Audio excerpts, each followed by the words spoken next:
So I'm just going to be tabbing out for a sec to get the bracket on my second monitor.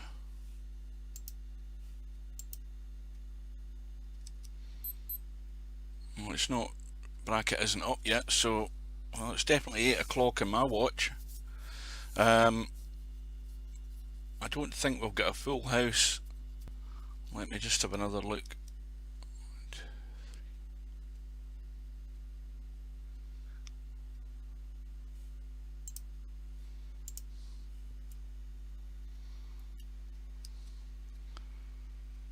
Yeah, we've got 2 seats left, so they're going to be there's going to be buys in this tournament, and the bracket should be going up now.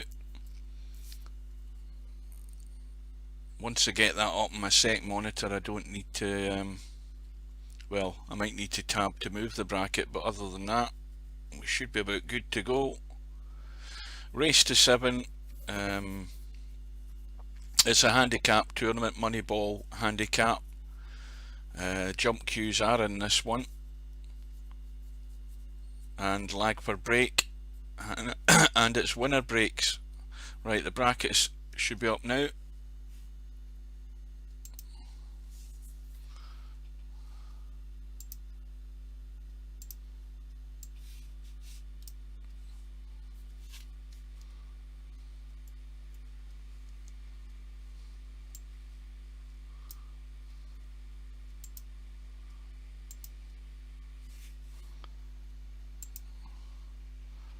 Right, we're good to go. Well, Tin asked me that earlier. I've been busy today, so I haven't been able to check my emails, but I mean, I'm right in thinking anyway, I don't want to stream a match where somebody's going to get pumped 5-0, and the other problem is that match that happened earlier on, Tin was asking me why I wasn't streaming it between Mr. Fox and whoever it was, and that ended up in a forfeit anyway, so he was getting smoked. So it's going to get interesting deeper into the tournament, but these matches, Jose, he quit the other night as well, I think, when he was getting beat 4-1 or something. So there's no point in streaming something where people are going to quit. Anyway, back to the moment in hand. We've got well, if you're playing tomorrow night, I can get that one. Because what time are you streaming? Sorry, what time are you playing?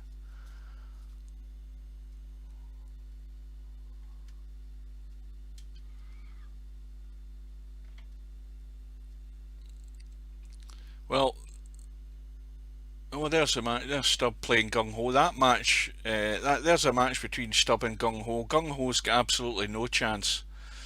So that's going to end up in a forfeit or 5-0. I'll be able to get that tomorrow night. I'm still off. I go back to work on Monday, so I'll be able to get that one. Who is it you're playing? I haven't even looked at the bracket. See, it depends who you're playing. I mean, if it's you know, if it's going to be a numpty, then there's no point. It's just embarrassing.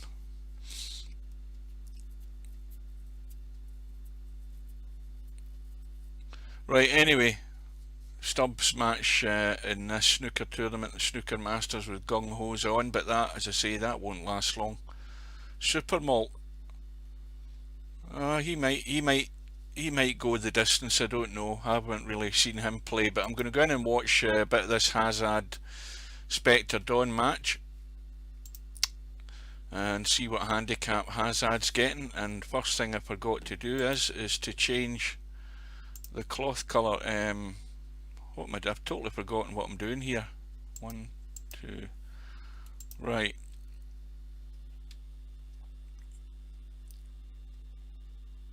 Good evening. I've totally forgotten who Andrew Campbell is. I don't recall seeing that name. Anyway, this match, we've got Hazard, both from England, and Spectre Dawn, and Hazard is getting a 6 ball if he can get a shot at it.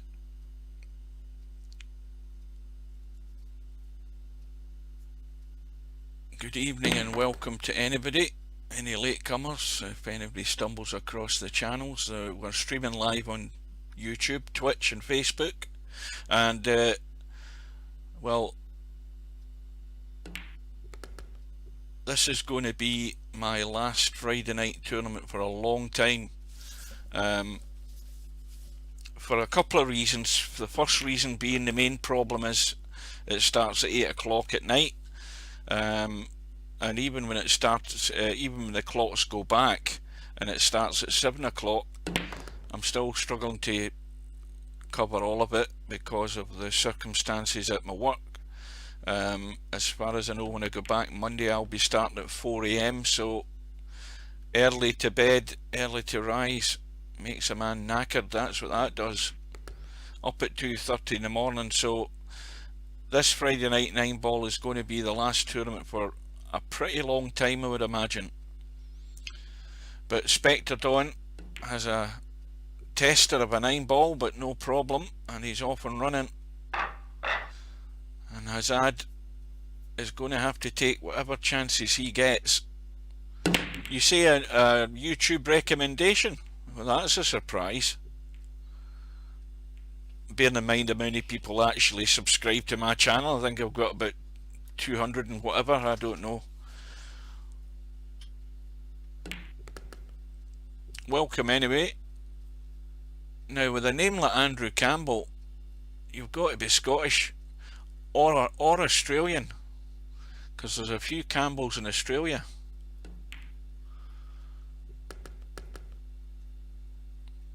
Mind you, what time is it in Australia? It's breakfast time in Australia. Well, that would be one reason. Yeah, it'll be categorised in amongst. I think I've got it. Well, I think when I set it up with tags. Oh, you're from Glasgow? Well, you're only 16 miles up the road from me.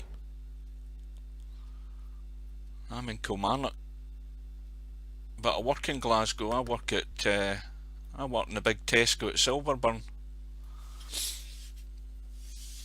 in .com. Well, Spectre Dawn is meaning business here. Hazard hasn't had a look in, but he's going to have to. And with that 6-ball money ball, it's all a question if he gets the chance to use that 6-ball. Spectre Dawn breaking off. 1 ball has gone, but he's got no shot in the 2 other than a thin safety, and bring that cue ball back down towards this 5.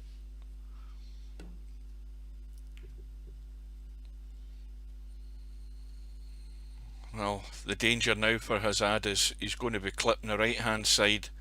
He'd probably be better kicking this 2-ball, because he's pushing the 2 towards the corner pocket, and if he kicked it he could punch it up the table and try and get distance.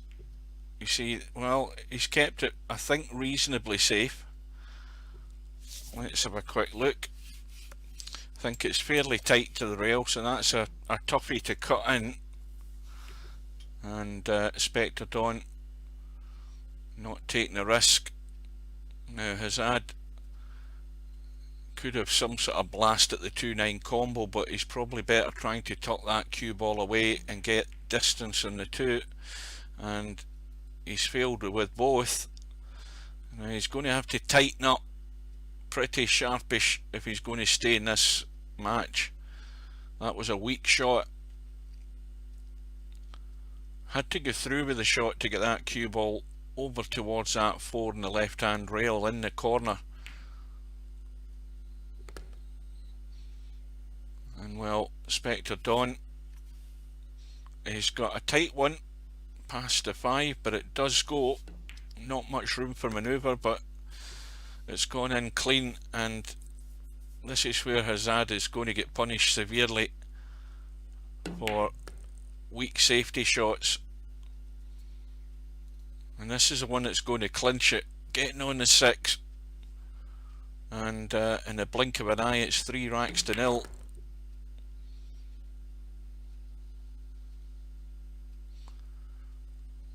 Well, I think he's okay. Could have been right over the top of that 9 ball.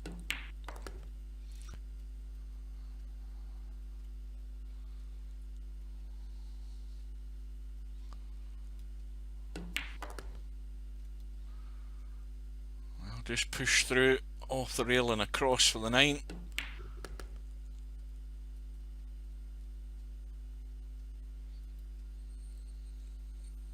But if you're already 2-0 down and you play a weak safety shot, there's nothing worse than just watching your opponent clearing up when you know it's all your own fault.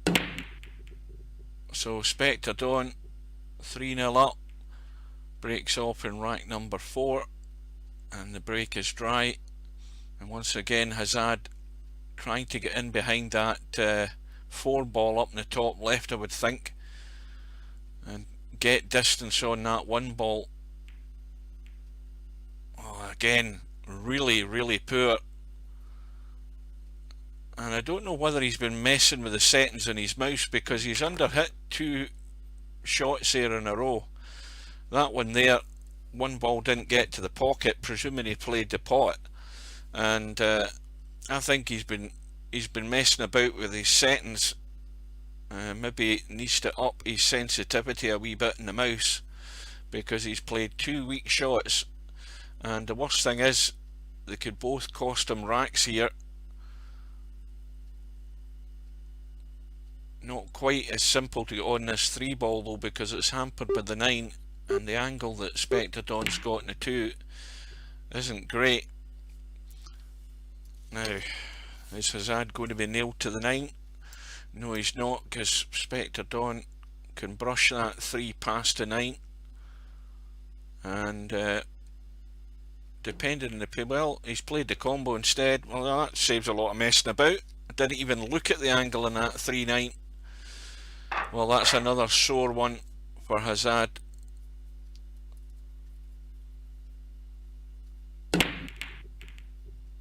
But these matches can turn very quickly with a Moneyball handicap, but there's no immediate signs of that going to be happening.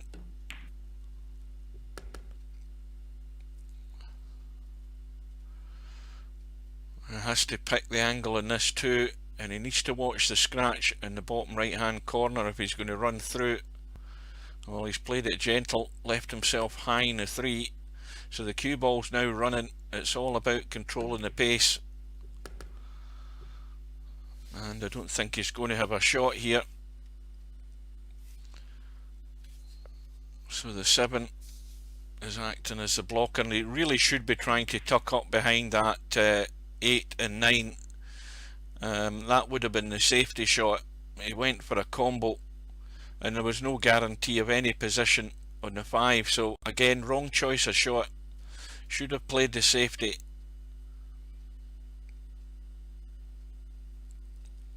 And you don't want to get desperate and start going for shots that are not really the proper shot to play. You have to play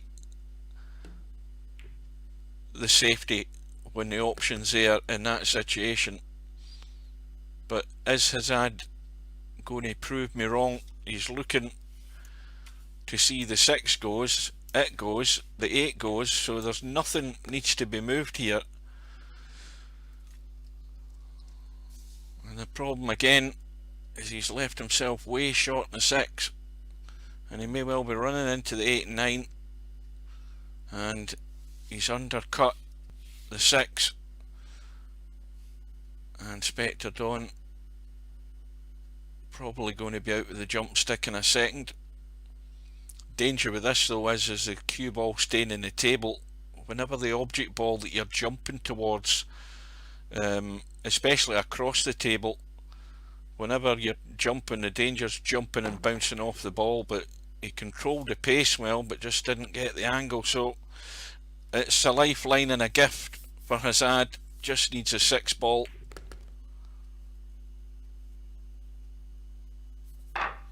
And he's off the mark. Got to make the most of it. I forgot that Hazard had the 6 ball. I've done it again. So he's had a ball in the break, the 2 balls gone. Now once again, a difficult 1 ball.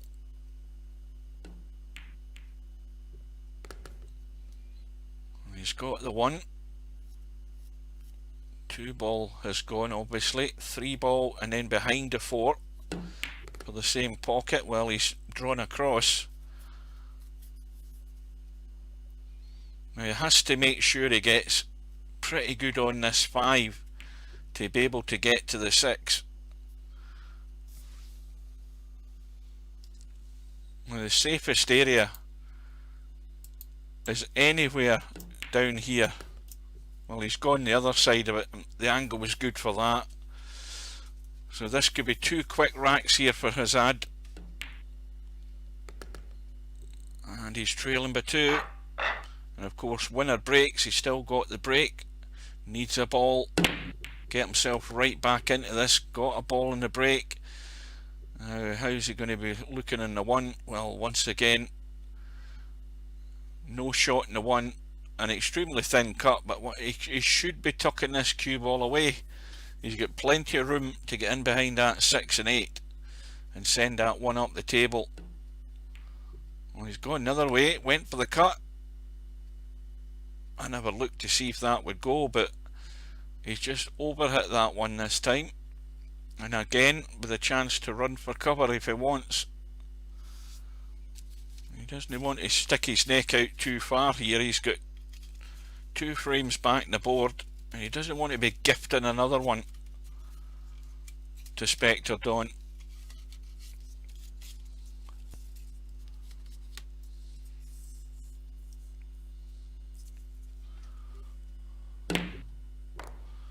Well, plays the bank, but he's scratched, and like I say, he doesn't want to be gifting them.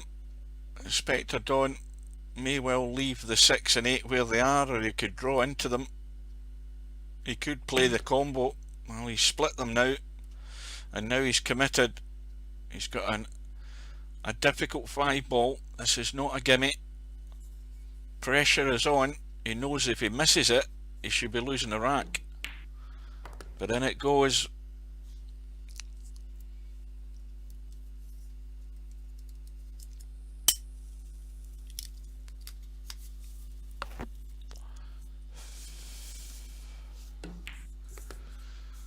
And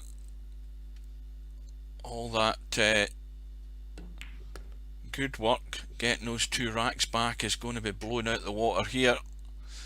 Well, I think Spectre Dawn can only just drop this 8 ball in and finish the short side of the 9, unless he goes for the big draw.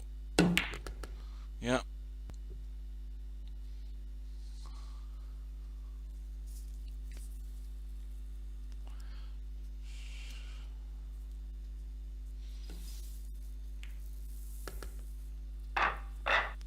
So it's 5-2, and remember this is double elimination, so if you lose your first match you're always going to get a second bite at the cherry on the 1 loss side. 1 loss side's a race to 4. Well, it usually is, unless they've actually changed anything in the tournament, but I don't think they have. And again, the 4 ball has gone in the break and a shot in the 1. And these balls are all just sitting there waiting to go.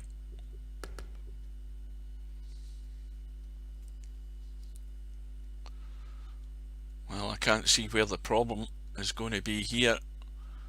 As long as he can get good in the 5. Not hampered. Well, he is hampered slightly. But I would think he's maybe just going to leave the long 6. Well, he's gone a wee bit right. More angle on this than he wanted.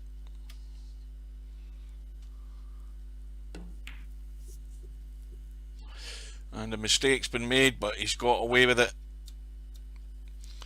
Now, Hazard, I don't know whether he can see an edge of that at all.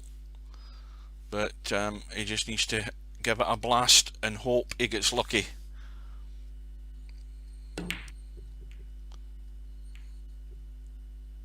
And he hasn't. No joy.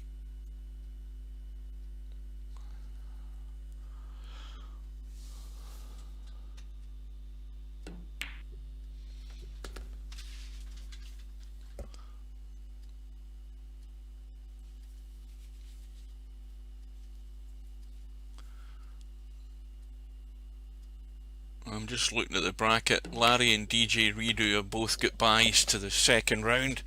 Well, there's a gift. Now that again should give Hazard a wee bit of encouragement again. The mistake been made by Spectre Dawn, but Hazard's money ball has gone, so he has to pot these two to win a rack that he never thought he was going to get there. So the unforced error by Spectre Dawn has cost him, and it's back to 2, still 5-3 to Hazard. 8 ball goes in, and if that cue ball keeps running, he's going to have a thin cut in the 1. Got the wrong angle on the cue ball here though to get anywhere good on this 2 ball.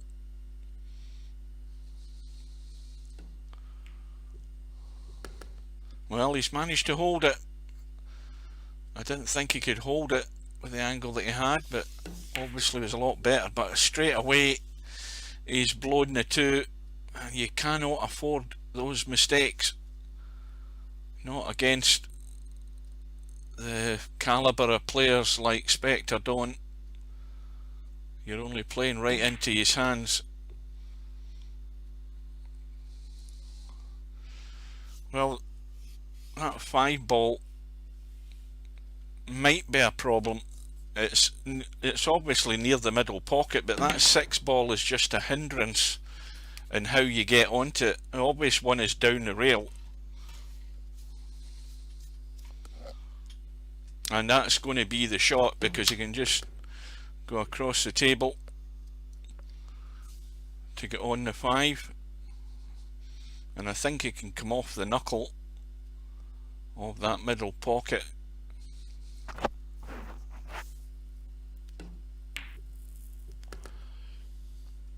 And Hazard will be kicking himself. It's been careless errors that have cost him certainly 2 racks, and it looks like it's going to cost him a 3rd.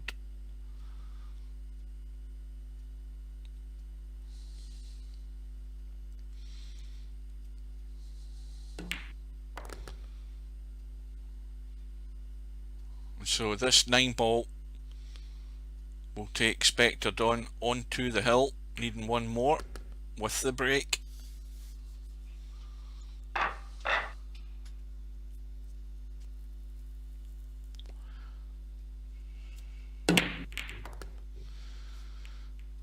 I don't know what went in there, but something certainly did. I think it was a 5 ball, and he's on the 1. Now he needs to just miss the traffic here to get this cue ball off the bottom rail and back up into the middle of the table, unless he takes it long into the corner on the top left. That might be what he's lining up to do. Yes, it is.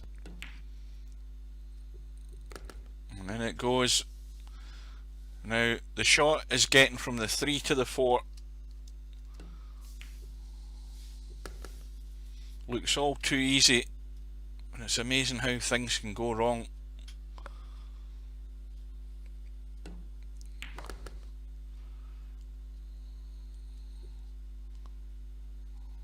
When I managed to play in last week's Friday night 9 ball, the first one I've played in goodness knows how many years, and I managed to get in the money, and also I managed to beat Larry in the 1 loss side.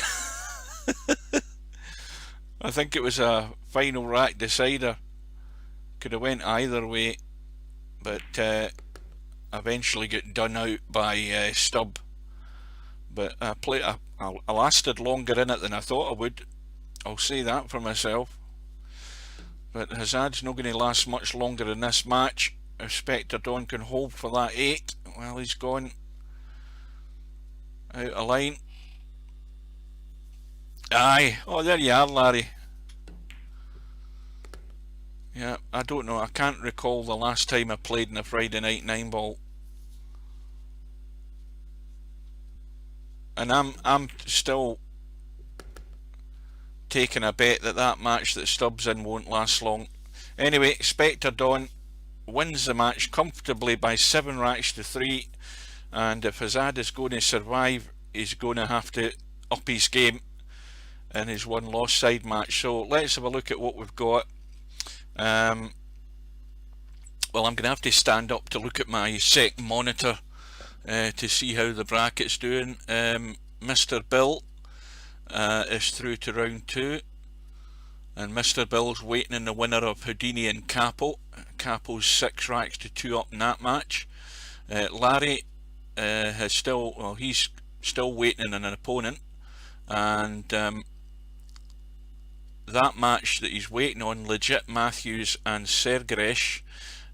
Legit Matthews is 4 racks to 2 up. Snakes is 3 up against Wizard Cheat. DJ Redo and Spectre Dawn are just about to play. So I think what we'll do is we'll go in and see the end of this Houdini Capo match. This will be entertaining to say the least.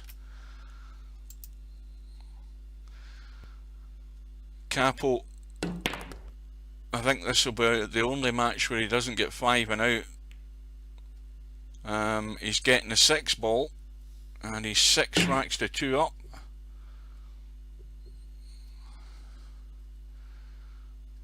And Houdini, well, he can't leave this 5 ball on. And a double kiss there has ruined that shot. And Capo just needs to kill the cue ball stone dead, and he can roll the 6 in, and he's missed a 5.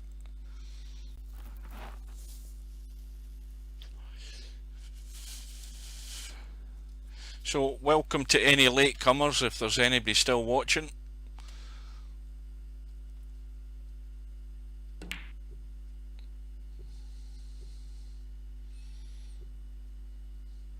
And Mr. Bill, well, it looks odds on that Mr. Bill is going to be playing Capo, assuming Capo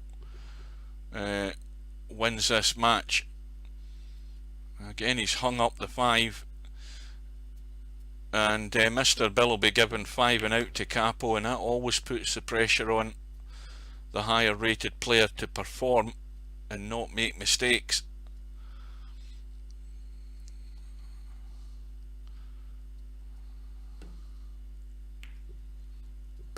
And Houdini, well, at least Capo's going to have to pot these 3 balls if he's going to win this match.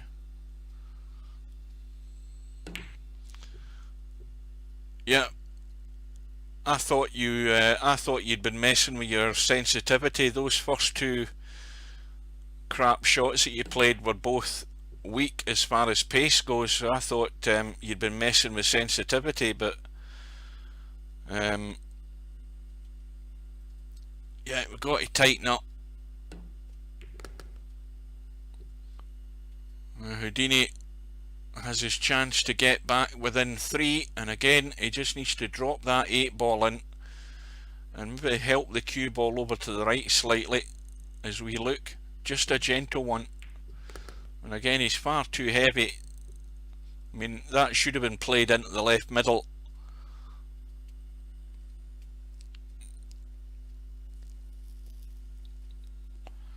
Got to keep it simple. I keep saying it week in, week out, and that's what happens. He's had to have a blast at the 9, and it's a gift. Well, maybe not. It's a thin one for Capo, and he's hung it and he's gifted it back to Houdini, and not taking their time. It's very easy to be critical of these players at this level, but Capo's never the type to actually concern himself about where the cue ball's going and what he's doing with it. He just wants to hit balls. But it's back to 6-3, and the only good bit of news for Houdini in this rack is the 6 ball has gone. So Capo's money ball has gone again, and that means that both players have to get to the 9. And again, Capo having a blast, just in case he nudged the 9 into a pocket somewhere. And a gentle one in the 4, and another gentle, another gentle one in this 4. But no thought of what he's doing whatsoever. Absolutely no thought. Which always starts me wondering what age these people are. Because Capo plays as if he's 12 years old in a pool hall, just smashing balls about, but each to their own. As long as he enjoys his game, that's fine. But the 5, the money ball handicap against Mr. Bill is going to be interesting. Provided he gets through, that is. This match isn't over. Houdini having to kick at the 4. I think he's going too narrow. Yeah, way too narrow in that. He was always going to run into the 8 or the 7. So ball in hand for Capo.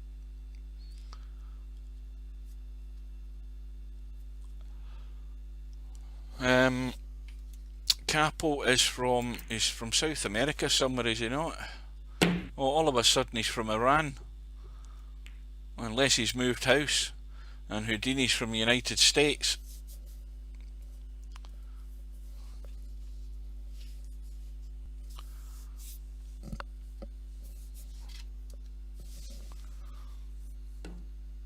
Billiard on to the 9. That was a shot. Good shot by Houdini, and he's back to within 2.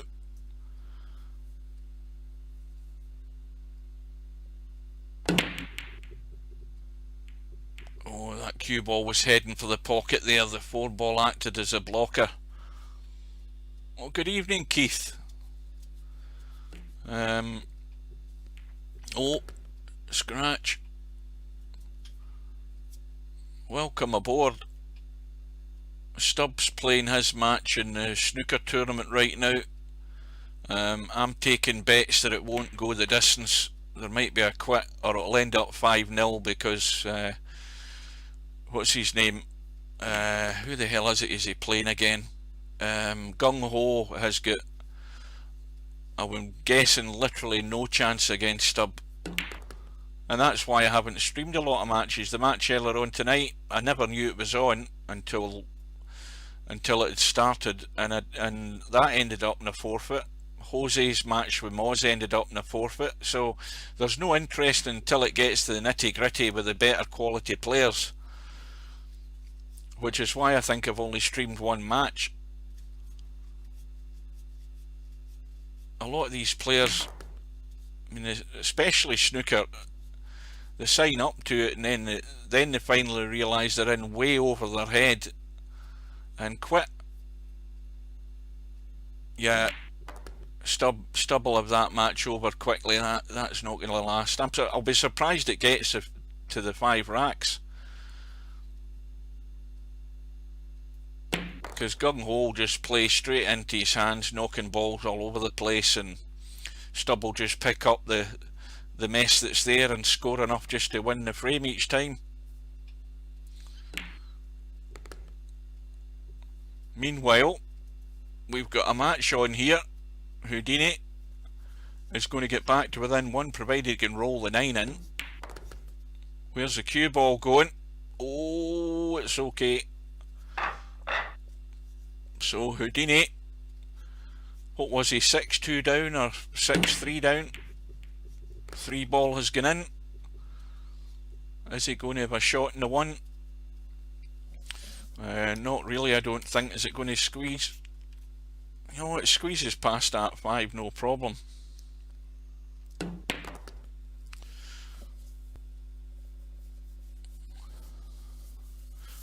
Well, I'll tell you what, Keith, the next time there's a big tournament on, I'll message you on Facebook to let you know about it.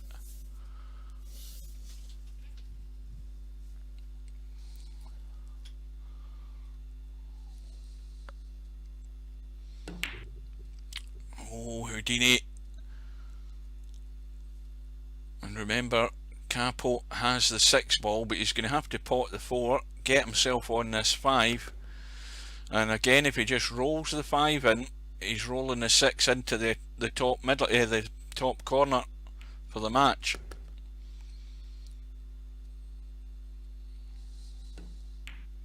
Oh, he's not lined that up anywhere near the pocket.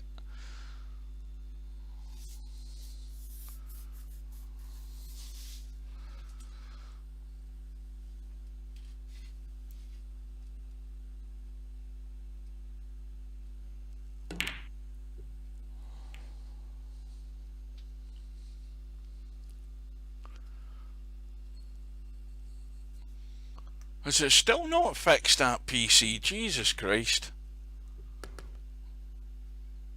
And finally Capo, without scratching, he tried to, but Capo's won the match, and he's through to play Mr. Bill in round, what is it, round 2?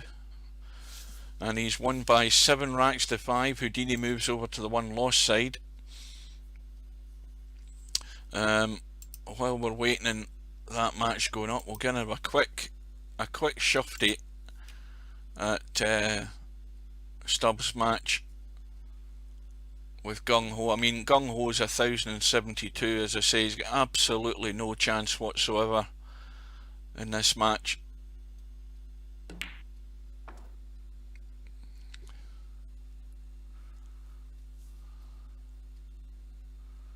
Well, I've got an Asus PC.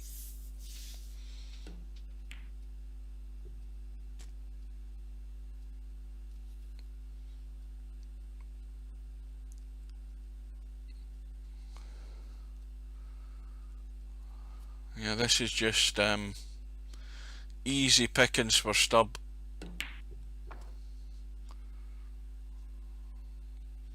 He's overhit that, but he's landed flush on the 1, on the red, sorry, not the 1. So it's going to be 4-0 to Stubb, and now Stubb's going to have to up the ante for the rest of this tournament. Right, so we'll leave this room and we'll go in and have a look and see how Mr. Bill gets on. I thought Mr. Bill was playing, he is playing Capo. Somebody's fallen asleep in that room. That's the problem, that there's 2 rooms up. So we'll go in and have a look at this match, because the only high break of any note that I know of is the match that I streamed. If you go to my if you look at my videos, you'll see the last frame with Tony Sam and Magician. Tony Sam won the match 5-0, but he had a 103 break in the final frame to win that match. Oh, Wizard Cheat and Capo are in the tournament tonight, so there's bound to be fun. Wizard Cheat's won his match against whatever that is, Fuldrish, by 7 racks to 4. Meanwhile, Capo is getting 5 and out against Mr. Bill. Yeah, there's only been one significant break of note. Nobody's told me anything different, and that was Tony Sam's 103.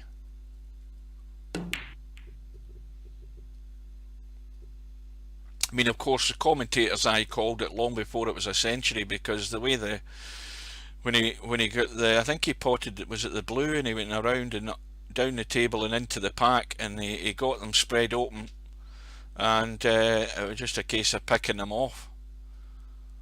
I think he was in about 60 or something at the time, and I called the century because it looked all too inviting to clear the table. In fact, he never cleared the table anyway. I think he got out of line, then he had to, was it the yellow or something, he had to kick it and he fluked it, got it in, and then he could only cross bank the green, which didn't work. Meanwhile, Mr. Bill at the table, and of course always the same situation, cannot afford an error. Now, is he gone way too thin in this 6 ball? Let's have a look. Oh, he's going to have to be clever with this, because if he gets this, yep, he decided if he tried to get that too thin, he might not have got enough weight on it to actually get it into the hole and just leave it hanging for Capo. And Capo's had a blast. And Bill should take this rack out.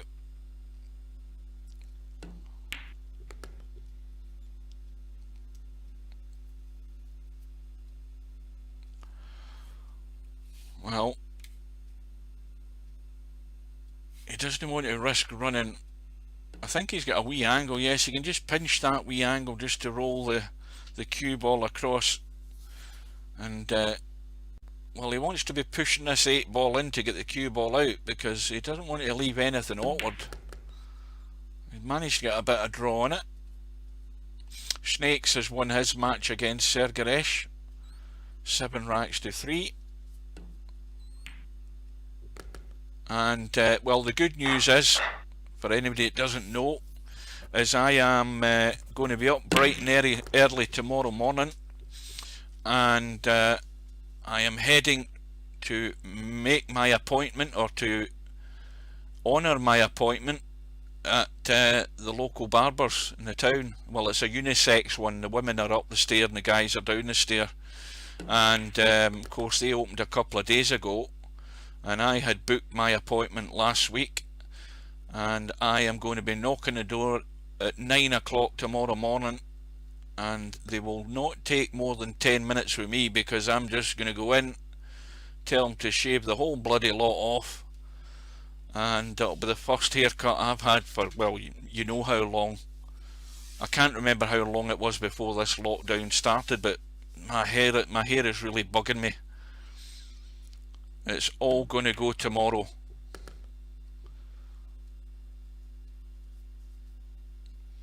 So, Mr. Bill, 1-0 up. But if the errors creep in, and Bill knows he can't afford any, then that's when the racks start disappearing rather rapidly towards Capo. If it goes according to plan, then Capo will be lucky if he gets a couple of racks. And shots like this are putting Bill under pressure. He's going to have to judge this to leave himself a half decent shot in the 8, and it can still all go wrong here.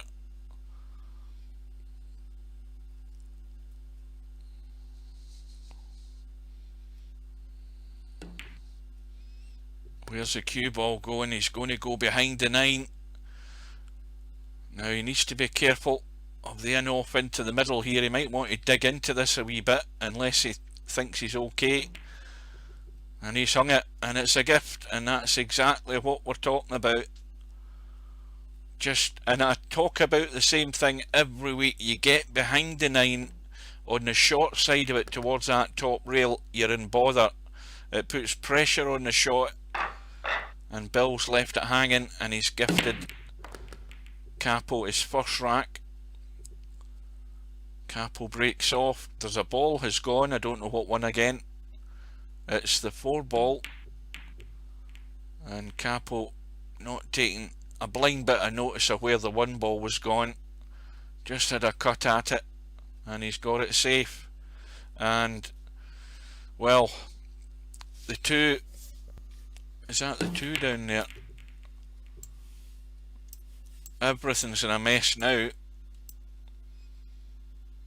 and this will be another blast from Capo.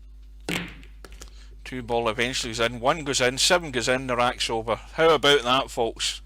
There's the fun in games of giving 5 and out to your opponent, and it's 2-1 to Capo.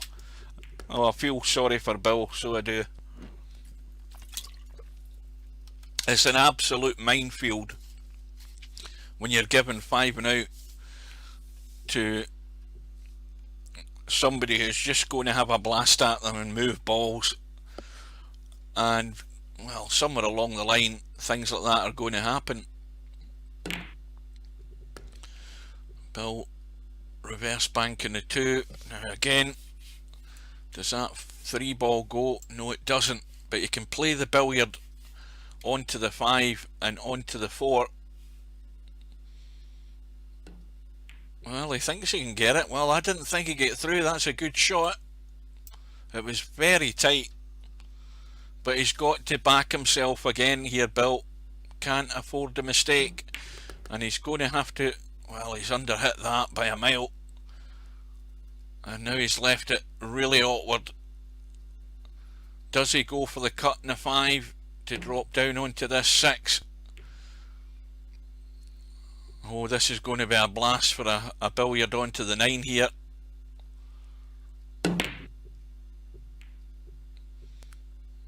And this time it hasn't worked, but as Capo got lucky. Well, the 5 will go past the 6. Same problem for Bill. The pressure's on not to clip this 6 ball when he's running this into the pocket. And he's tried to use the far right of the pocket and he's overdone it. Got it safe though.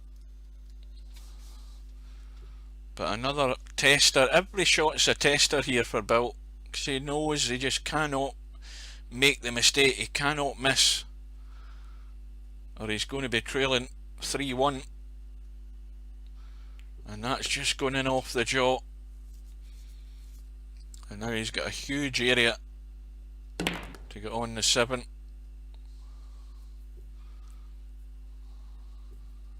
And he should be back all square any moment.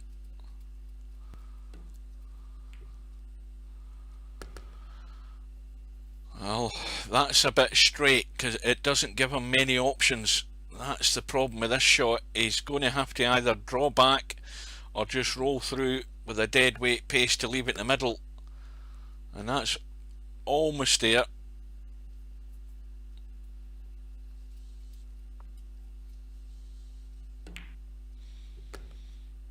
And so we're back all square, 2 racks all. I was watching the cricket today. I was watching it. That's when I say I was busy all day. That's what I was doing. I was actually watching a live stream of the cricket, the England West Indies match, and they mentioned about a government announcement about letting spectators into certain events as a test. And I think I heard them mention the World Snooker Championships. I need to go and read it up. But there's a few events that they're planning to... Obviously they'll restrict the amount of people that can go in, but it would be good to have an audience instead of watching football and listening to dubbed audio with crowd effect noises. That's embarrassing watching it. Meanwhile, Mr. Bill has got back all square, and well, the crucial shot once again is going to be from the 7 to the 8, and the 8 ball's more or less on the 9 spot, and that's where it can all go wrong if he misjudges the pace in this shot.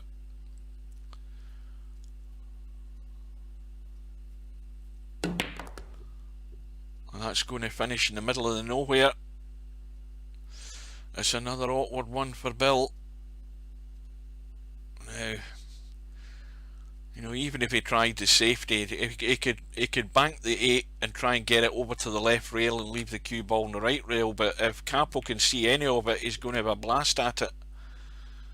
And Bill played a good one there. So this 9 to take him back into the lead, or into the lead for the second time. I think he won the first rack and then lost the next 2.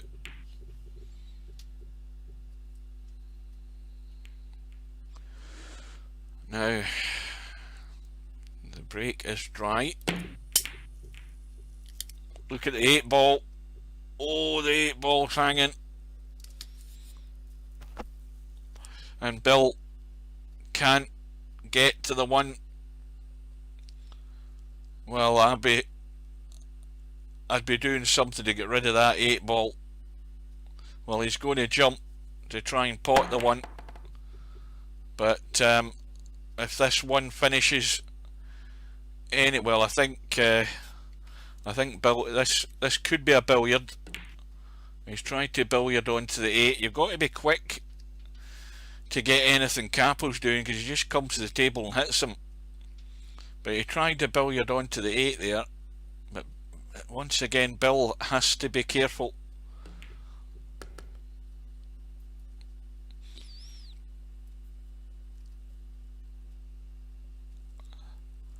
And I think he's pretty straight in this too.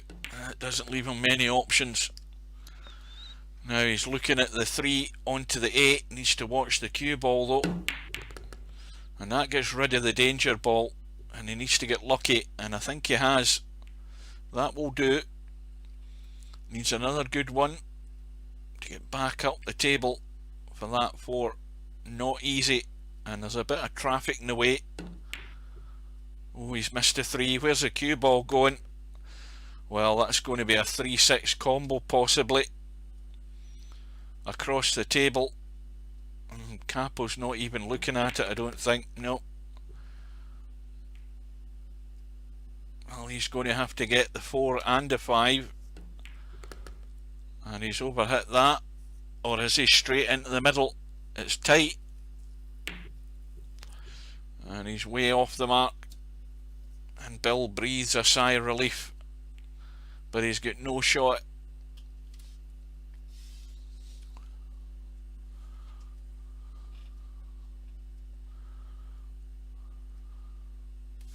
Right, I'm going to get up and have a wee look at the bracket, see how things are doing. Well, we've got this match at the moment. We've got Larry against Legit Matthews. Larry's up 2 racks to 1 in round 2. I think it's all round 2 matches now. We've got Snakes about to start his match with Wizard Cheat, and we've got DJ Redo playing Spectre Dawn, and DJ Redo is getting a 5 ball, and he's got a 5-4 lead over Spectre Dawn.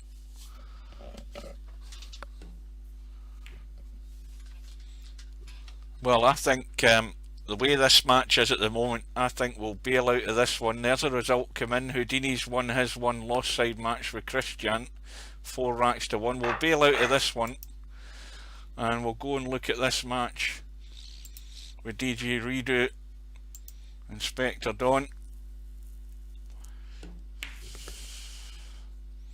And DJ Redo has just hooked himself on the 8, and it's a lifeline for Spectre Dawn. Although DJ Redo has got it safe. Well, would you believe it? I think he's hooked him behind the 9. Well, when you're giving a handicap away, you don't want that sort of luck against you. So it's the old kick and hope for Spectre Dawn. Is he going to get lucky? Well, that's not too bad. Now DJ Redo can cut this into the bottom left and get a bit of draw on it just to stun across to the right hand side, and that will do. And DJ Redo is within 1.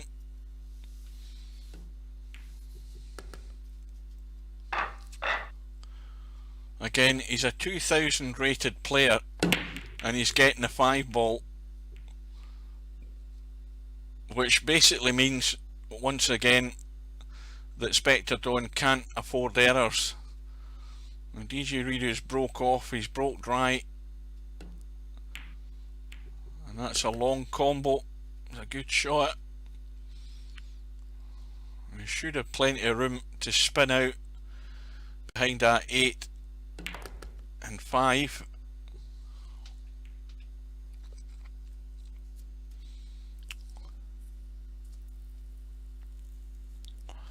Am I here on my own, or is there anybody out there watching this? Say something so I know that you're alive. I think I'm the only person here.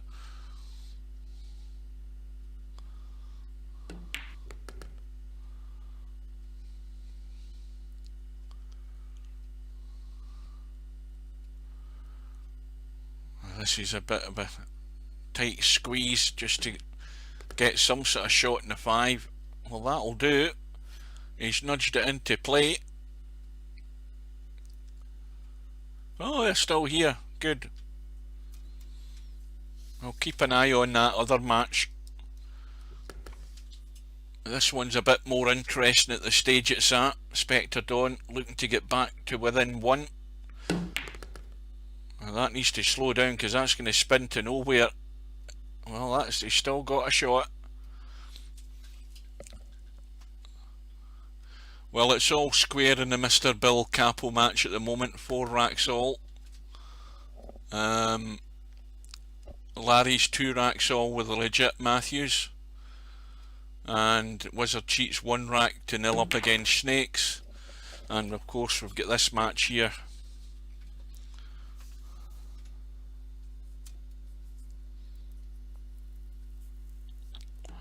So Spectre Dawn,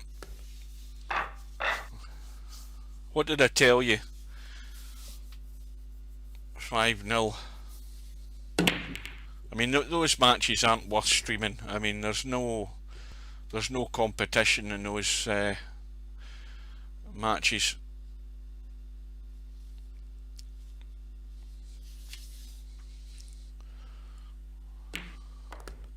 So Spectre Dawn at the table with a chance to take this match all the way.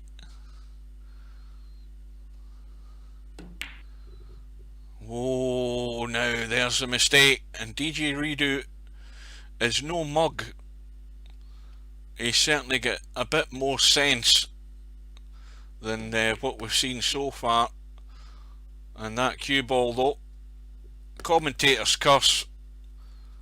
Far too much weight on it, straight into the bottom right hand corner pocket, and I think DJ Redo may just have sold this rack.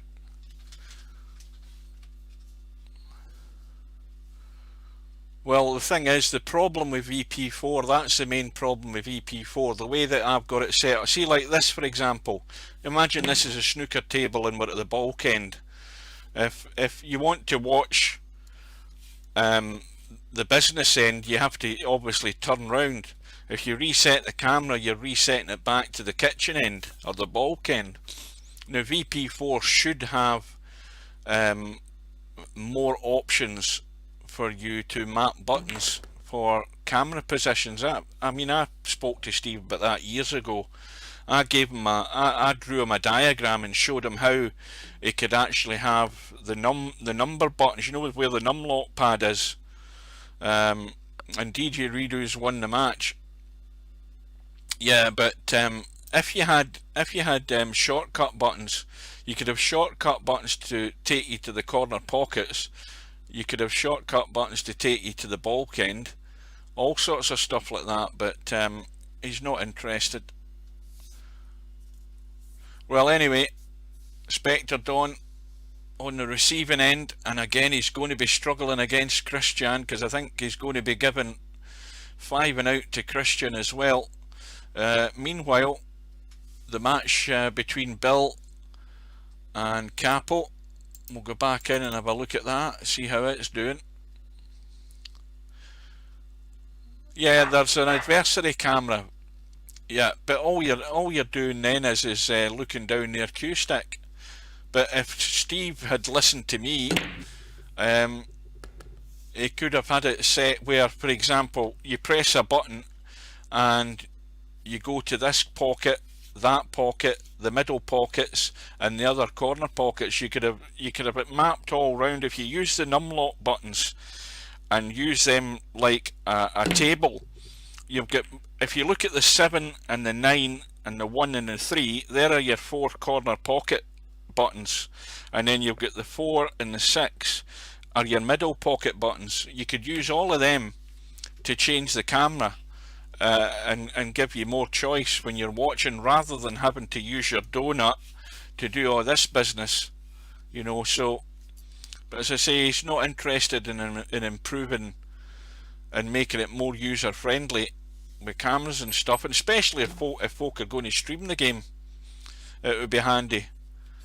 So I suppose there's a bit of selfishness in that, from my opinion, but at the end of the day, do you try and improve a game and improve everything about it, or do you just let it fester for 7 years and not do an awful lot?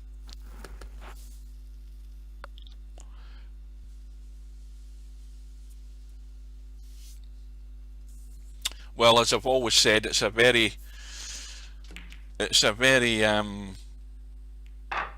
limited audience that you've got for pool games, mainly because a lot of people, I mean, there's a lot of people who watch snooker on the television. Many of them are players or have been players, so they basically know what's going on. You have to have an interest in the sport, and in this kind of type of thing, you have to really have played it at some point in your life to appreciate what's happening. And people just want instant gratification in gaming, and they don't get that from Virtual Pool 4. They only get that from offline. A lot of folk are scared coming online, or they come online and then they play a game, get their ass handed to them, as they say, and then disappear and you never see them again. So it's a very limited margin of potential viewers. Good evening, Potman. I'm going to look like you tomorrow morning. I don't mean ugly, I just mean I'll have no hair.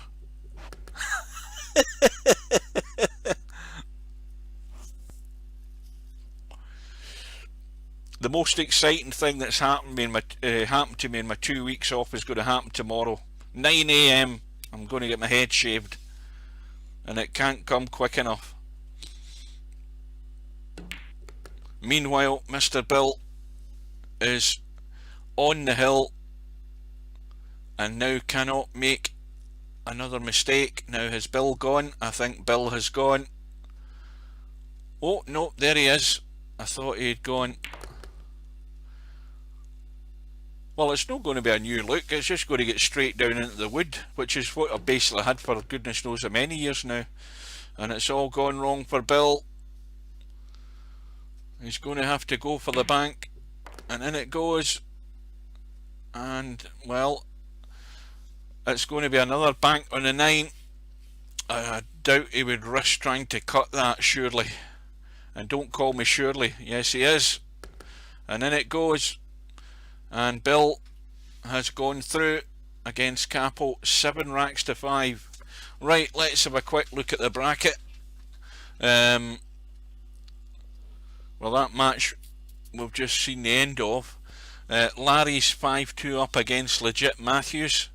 And if Larry wins that match, he'll be playing Mr. Bill next. Snakes is 2-1 down to Wizard Cheat. And of course, DJ Redo is already through to round 3, having just beaten Spectre Dawn by 7 racks to 5.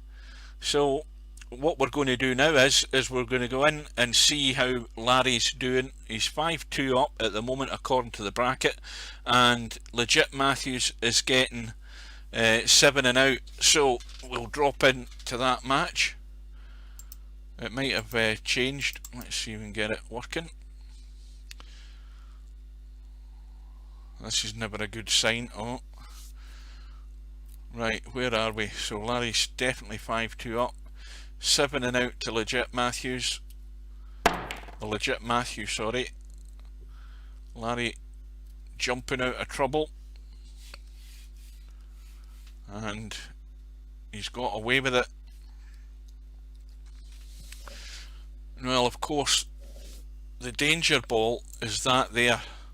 That 8 ball is very adjacent to the corner pocket, especially where the 4 ball is. But Legit Matthew has just bounced the cue ball off the table, giving Larry ball in hand. And of course, Larry's now going to have to play the combo. Right, there's somebody sending me a PM. I don't know who it is because I've never seen the name before, but if you happen to be watching the stream, I never open PMs when I'm streaming. So Larry gets the combo. He's now got himself in trouble over the 7, and he's going to have to force this and get the cue ball back across the table somehow to try and have a shot in that 5. And well, he's almost there.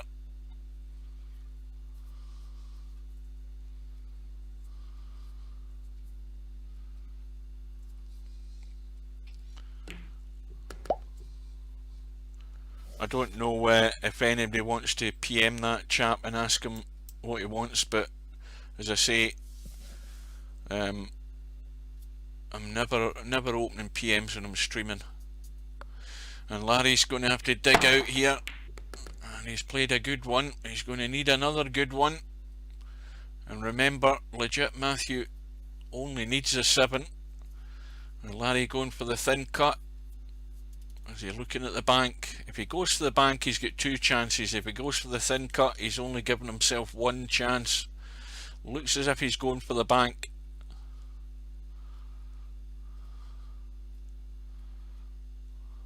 Or is he?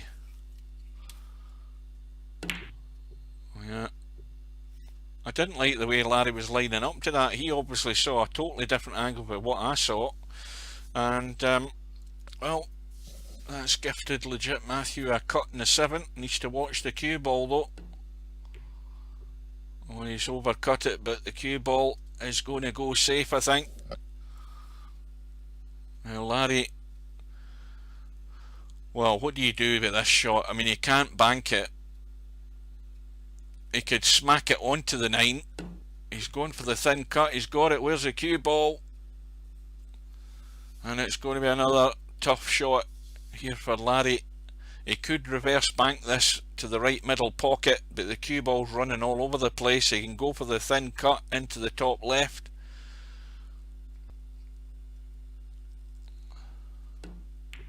And that's a good shot. And that takes Larry to within 1 of a meeting with Mr. Bill, which should be a scratch match, I would think. And Larry's got no joy in the break. 2 balls hanging over the pocket. A shot on the 1 for Legit Matthew. Now how is he going to get a shot in this 2 ball?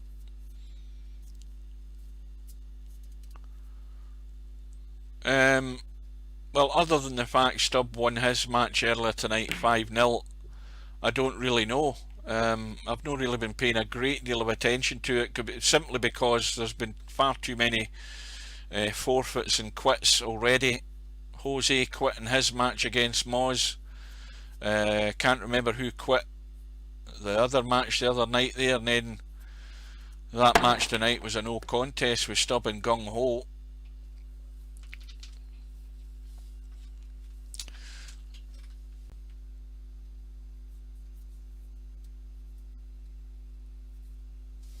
So Larry looking to pick the angle to kick this too. And of course, if he gets this too sweet, he could just follow it right into the pocket. And he's not read it. So ball in hand for Legit Matthew. Well,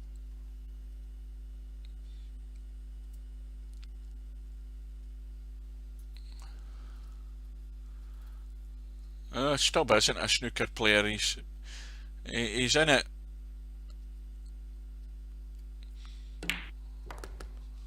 I mean, he can pop balls. That's the thing. And if you leave the table wide open for him, he'll keep potting balls. But he's going to run into trouble at some point now in the tournament.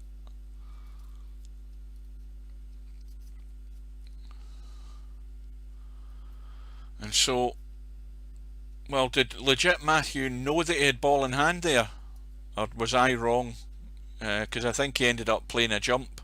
So I don't think, either I'm not paying attention or he wasn't paying attention, but I'm sure he had ball in hand, which is what happens when you're distracted by somebody else in the room with you, and then you look back at the screen and you don't pay any attention to the message in the top right hand corner.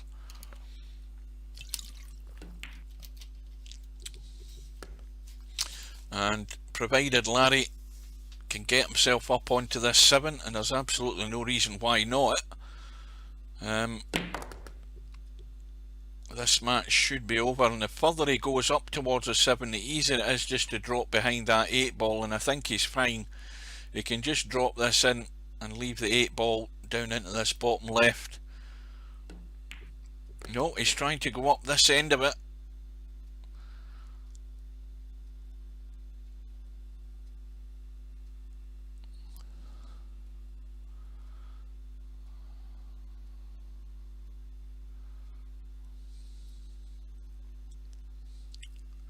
So Larry with the 8 ball, get the cue ball out into the table, and he should be home and dry. And so Larry is going to be playing Mr. Bill next. We'll have a look at how the other matches are doing. Wizard Cheats 4-1 up against Snakes. DJ Redo of course through, and then this match that's about to take place. So Larry wins the match by 7 racks to 2. Legit Matthew has his second chance in the one lost side, and we'll get ourselves into the room as soon as it's up. We'll try and beat the players in. There it is there, and we're in. And Bill's in as well. Larry's here. They're lagging off the break, and they both get the same cue. Anyway, I haven't a clue who's who.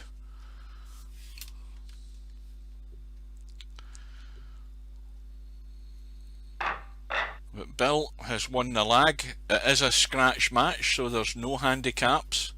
Race to 7, and Bill breaks off, gets a ball in the break, and well, he's got an easy safety.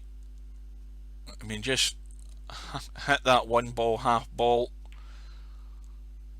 and just drop it onto the rail. Not difficult to kick the 1, and Larry might get lucky, you never know.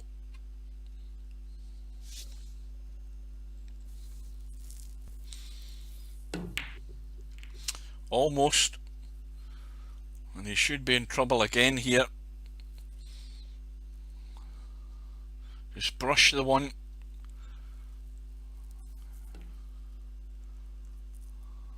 An easy kick again. Now Larry might again get lucky here. If he kicks this and hits it half ball or an edge, he could leave Bill in trouble. He doesn't want to hit it full ball. He wants to sort of glance this 1 ball if he can. And Spectre Dawn, well, he's hit it full ball, you see. That's why it's ended up just staying stone dead. Spectre Dawn, of course, is over on the 1 loss side. He's won his first match there against Christian by 4 racks to 1. He's going to have to battle all the way. And meanwhile, Bill has a cut on the 1. Of course, the stumbling block here is whether or not he gets in the 2, but the 3's locked up with the 5. And he's on the 2, and I think he's plumb to actually just split that 3 and 5. Couldn't ask for a better position, but didn't get the luck though. And now the 5 and 6 are in an awkward spot. But Bill doing the right thing. And Larry thin edge of the 3 and trying to come over to that same side as the 5 and 6.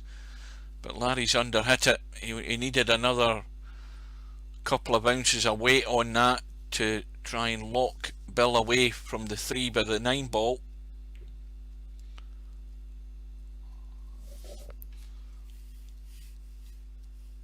I'm trying to get this thing to rotate, and that's better.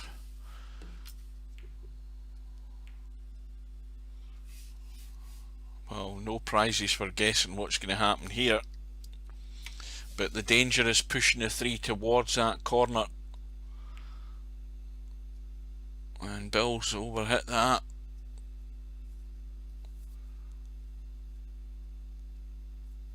Now Larry can brush it thin and look for distance.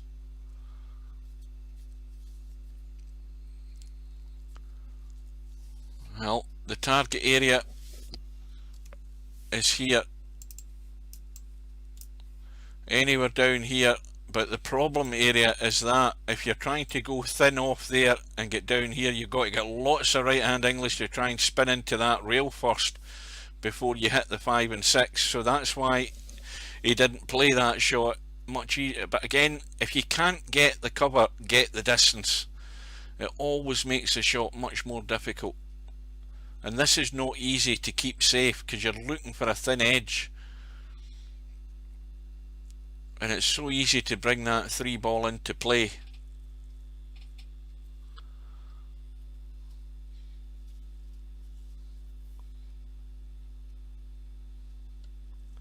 Well, he's gone all out for the bank, and it goes. And of course, the problem's always where the 5 ball is. Good evening, Semi. But the bank is on the 5. The banks are open for Larry.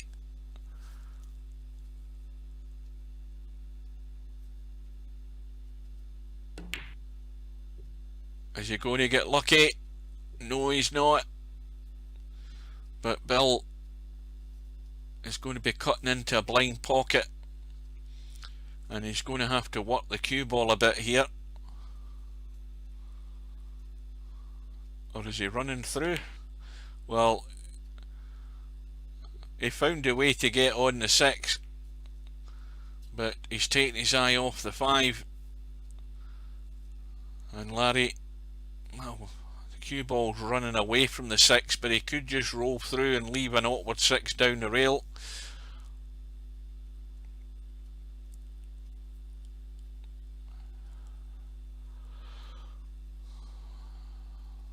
Now, is he running through and up the table? That's the question. He's like, no, I think he's just going to try and hold it as best he can. And this is not easy. And he's trying to flush this down the rail, but it's so easy to push it into that knuckle in the middle pocket.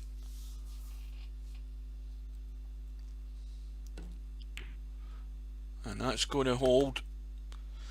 And Larry now should be on the board.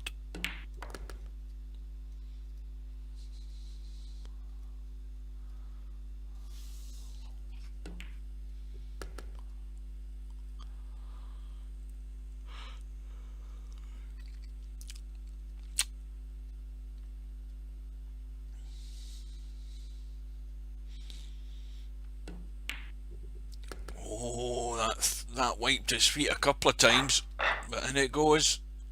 So Larry 1-0 up, and Hazard on the 1 loss side has taken care of Capo's participation in the tournament, and he's won that match by 4 racks to 2. So Hazard is still battling on.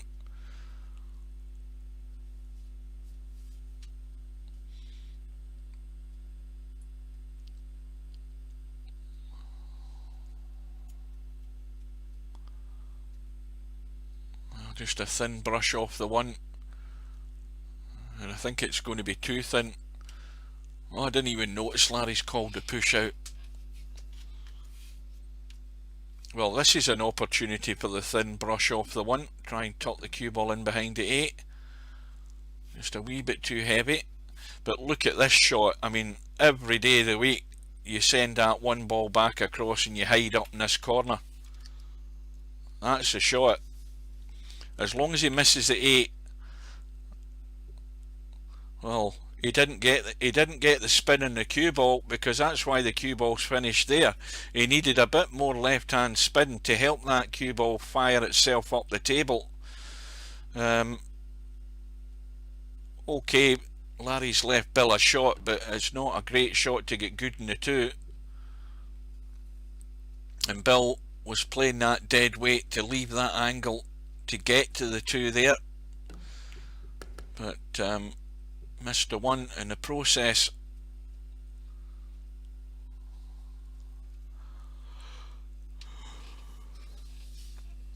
Well, the tournament started at 8 o'clock. It is now 20 minutes past 9, so we're an hour and 20 minutes in, moving along at a reasonable pace, and Larry's in trouble.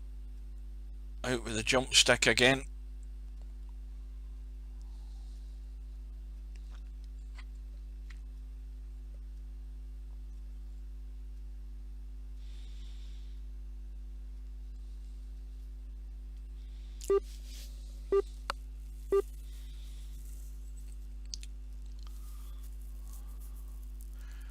Well, he's took his time getting himself lined up here.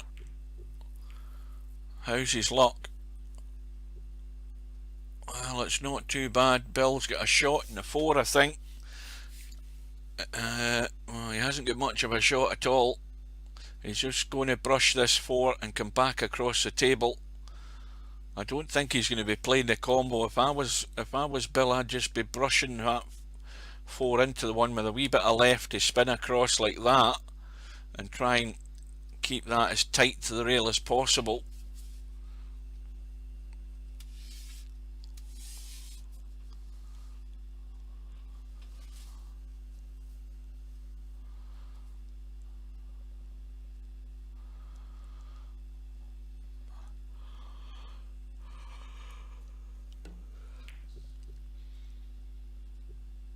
Well, Bill has got his chance. Not an easy starter, and the other problem is just rolling this in dead weight to hope for the 5.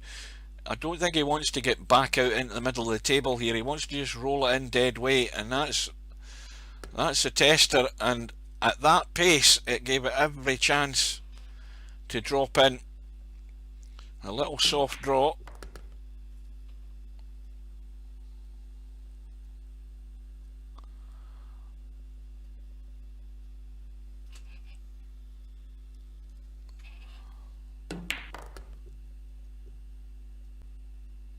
Well, that's the 9-ball mentality, isn't it? Of course, in VP4 you can get away with a lot more than you can in a real life 9-ball table. But Bill should be all square. Has he gone too straight here? No, he's got enough angle to punch it in and get around the corner.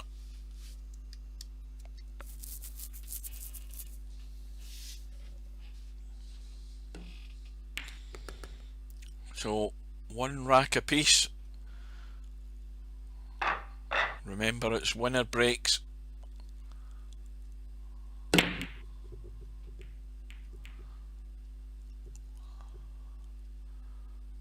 The other thing to remember as well is that I'm pretty certain rack money is on, and don't confuse that with spot money.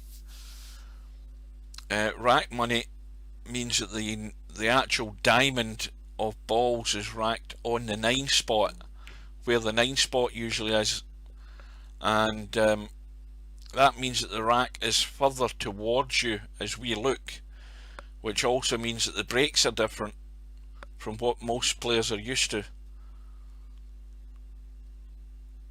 And some weeks we go through long periods of dry breaks in this tournament. But Larry's got the chance to win a quick rack here with a 2-9 combo.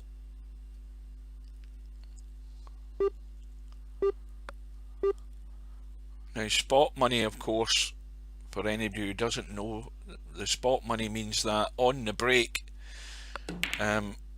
should the 9-ball go down, on the break the 9-ball is respotted and the player at the table retains possession of the table and can play his next shot. And meanwhile, Larry has missed a combo.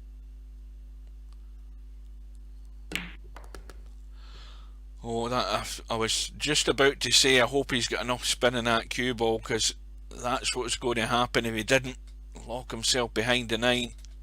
And there's a result through. Again, Wizard cheat using that big hefty handicap, and he's beaten Snakes by 7 racks to 2.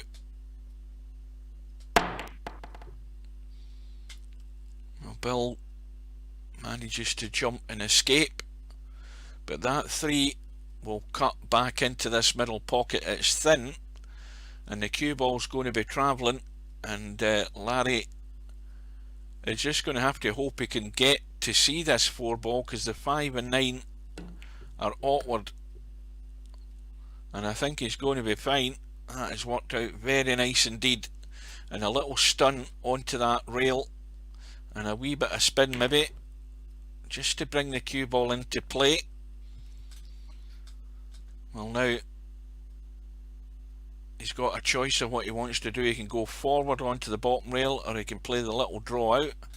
And there's another result through from the one lost side. Legit Matthew has beaten Fuldrish, I think that's the way you say it, by 4 racks to 2. So the tournament is moving on at a nice pace. Meanwhile, Larry's the wrong side of the 6.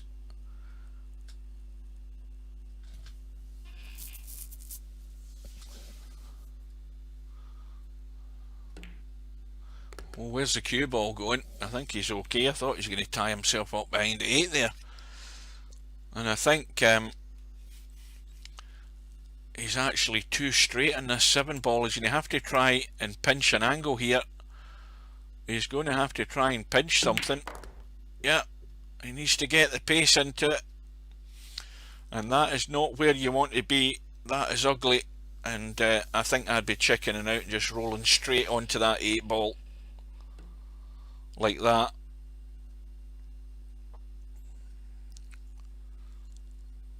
And now it's a question of who's prepared to take the risk. Bill looks as if he's going for the cross bank. Is he? No. But there is an error and a half. That was such a poor shot. Now, Bill is maybe on this laptop again, because that was a duff shot on that 8 ball. That was a shot of a player with no touch to play that shot. And it's a gift for Larry. And Larry into the lead. 2 racks to 1. 2 ball on the break. And that 5 we just nudged the 1 nicely to leave a nice easy shot in the 1 for a starter. But Larry's going to have to dig deep here, get some juice into this cue ball to get onto the 3, and that's a good shot. Well controlled this time. And now it's from the 4 to the 5 that's going to be the problem. Doesn't want to overhit this and leave him on the bottom side of the 5. And where's this bouncing? Oh, it's going to bounce. It's bouncing into bedhead territory. Yeah, he has got well, $4,000 in dollars, which is like, you know, $3,000 in pound sterling. That's another good recovery from Larry. I would never have a gaming laptop. They're bound to overheat. You've got to, I think you've got to play your games in a fridge to stop them from overheating.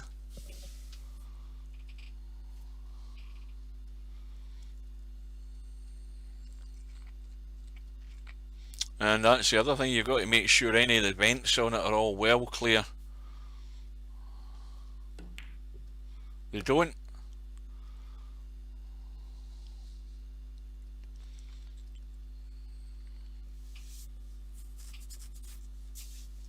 No, I'd never have one.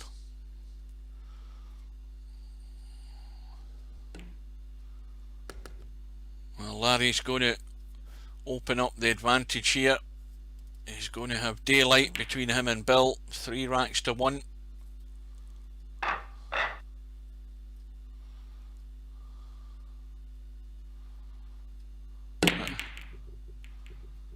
$2,000 insurance.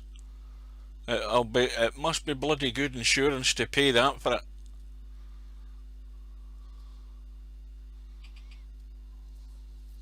I think this COVID lockdown has went to Bill's head. And that, if it misses the 3, that's a cracking shot by Bill. At least he's got a sight in the 2. Now if he just drops it in, he's got the 3 into the right middle. Nothing to do with the cue ball. But I mean, I think I'll be honest with you. I mean, if I had a laptop, there's no way in this earth I would ever use any of that bloody laptop mouse pad thing to try and play Virtual Pool 4. Not in the month of Sundays. I would always have a mouse.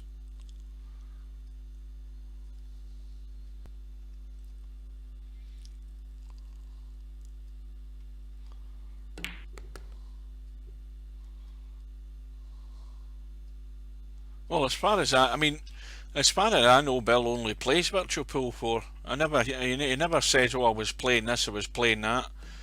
I'll tell you what I've been playing the last couple of days. I was playing that Detroit, which I think I saw it when it was launched on the PS4. I saw it. I don't have a PS4 or anything like that, but I saw gameplay from it, and then of course, oh, where's the cue ball going? Oh, he's going to be locked out here. Well, there, Bill's giving Larry a lifeline here if he leaves this 9 on. Well, he's made it as awkward as he can. Oh, it's a beautiful looking game, but and it's all about timing, pressing the buttons at the right time and all of that stuff, and using the clues. But there's like 3 stories intertwined, and Larry's overcut it. I think, well, as far as I know, so far of where I've got to in the game, there's like 3 stories running.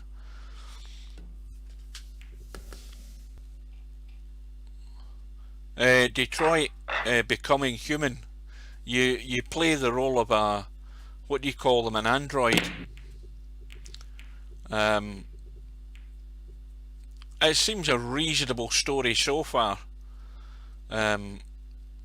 Basically, the story's taking the shape of the androids rebelling against the humans for like equal rights. So it could be like a, you know, it's treating racism with a different point of view, if you see what I mean. The way that the androids are treated are no different to the way that minorities are treated in the world today, as they would say. That's, I think, the point that they're trying to make in this game. At least that's what I'm getting from it. So these androids are you know, they're basically, you can hire one and buy one from a company, and there's all different types of androids. You get androids that will look after your kids, androids that will do the housework, all of that stuff. Well, I got mine off the back of a lorry, if you know what I mean.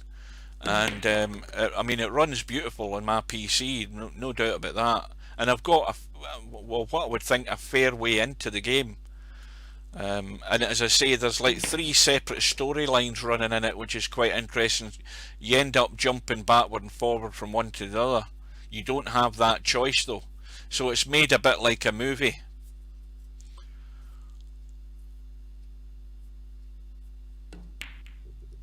Oh, see these pockets, they give you nothing, and Larry's got a chance to widen the gap again.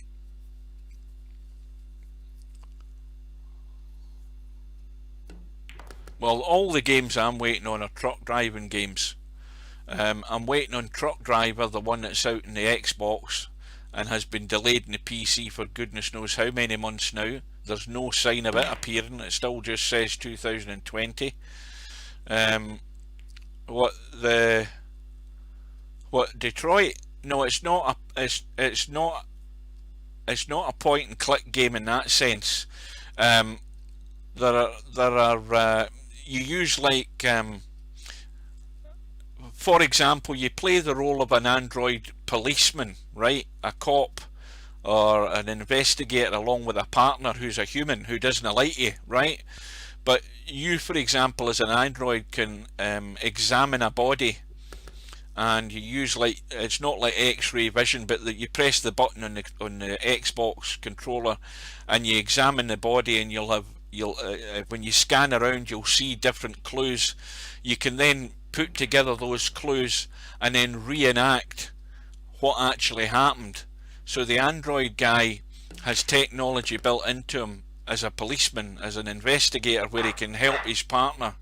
But you've got a relationship going on there between him and his partner, who's a detective who drinks too much and blah blah blah blah. It's that type of story, and he resents the androids as well.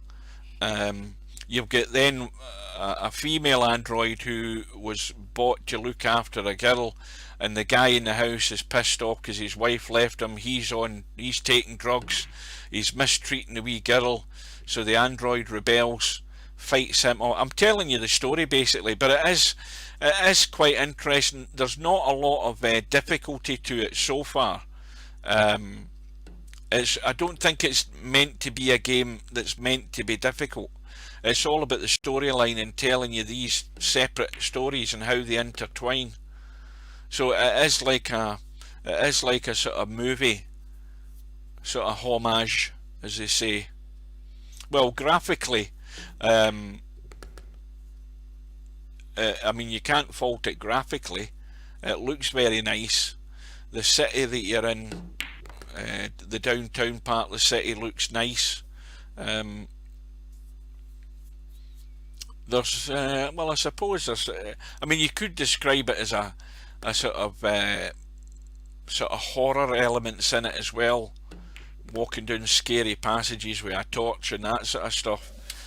Oh, I think there was one sequence on board a ship where I was trying to find.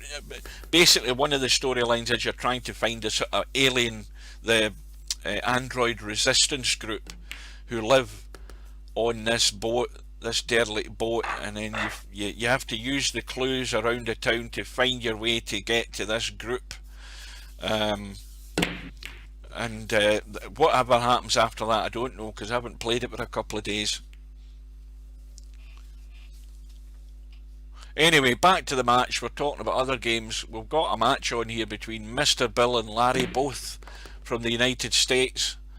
Larry 4 racks to 3 up. Bill banks the 1. No shot in the 2, but he can certainly put Larry in trouble. Well, he's not messing about. He's going all out for the bank. So he's going to have to back himself again to get the job done. And he's took the opportunity there to get the split on the cluster, which he's done. And now it's getting a bit awkward because this 4 ball and where the cue ball is don't make it all that easy to get good on the 5, and he's hung the 4 again, concentrating on getting half decent on the 5, and he's let Larry back in. No, I've never played Myst. That's an old game, is it? No, that's an old PC game, that one, I think. I mean, I've seen it on the gaming websites loads of times, but I've never looked into it. Where the hell's my bottle of water? Yeah, I think there's a lot of games in that Myst are under that banner.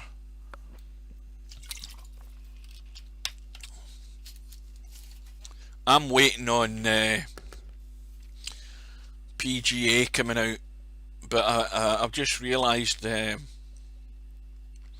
the same team that developed those other 2 games. What do you call them? Those other golf games. They've now signed up to take over the PGA franchise.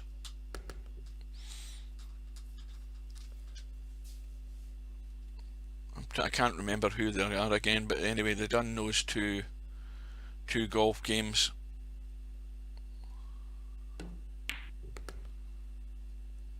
I see, those type of games, I get frustrated with them and give up, or I end up on YouTube most of the time watching how somebody's done something and then cheat my way through it that way. I don't have the patience or in fact I don't have the time nowadays to spend hours and end on games like that you end up tearing what hair you've got left out your head trying to play the damn thing. But anyway, it's now 5-3 to Larry.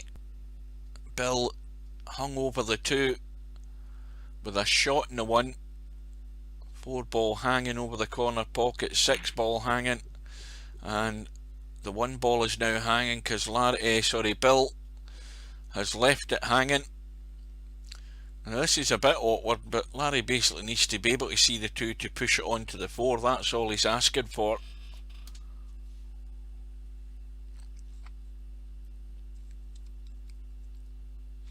Like I said, I'm waiting on Truck Driver, which is one that is more imminent than the other one that I'm waiting on. I'm also waiting on Alaskan Truck Driver. That's another truck driving game that's coming out.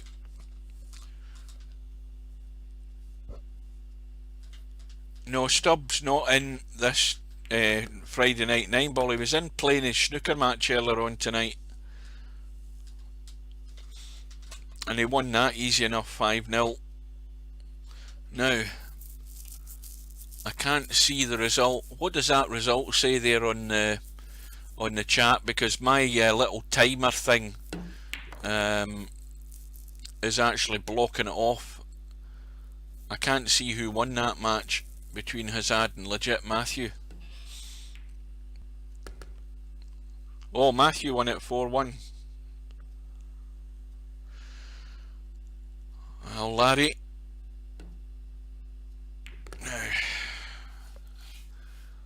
Well, of course, Larry's now in an awkward position here. How good is it to cut that 8 and get it flush without hitting the 9?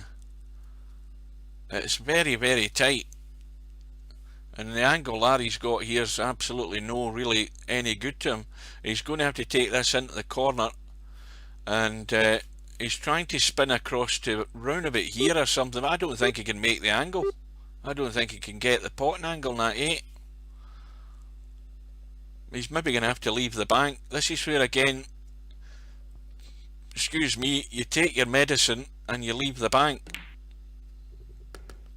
And I think that Larry's agreeing with me, because the shot wasn't on, but the bank most certainly is, and he's going to brush the 9. And that is in all the way, but there's the problem again. Now this time, if Larry's going to get the bank, he's going to have to pick the bank. He's going to have to pick the line off that rail, somewhere like there, maybe along those sort of lines, but it's not set as a bank. He's going to have to make the bank, and he's going to get the double bank,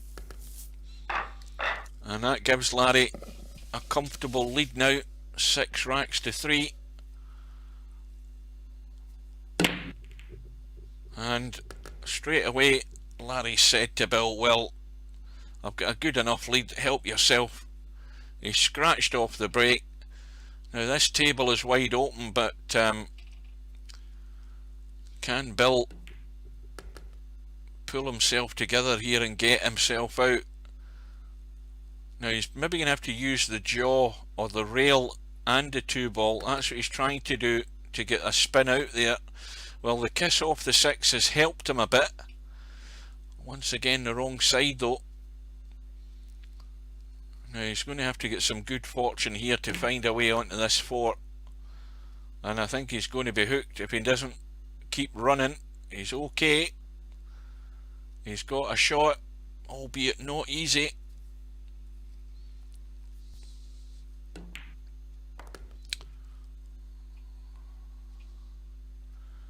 Well, no problem now dropping onto the 7, but he needs to come off the rail and out.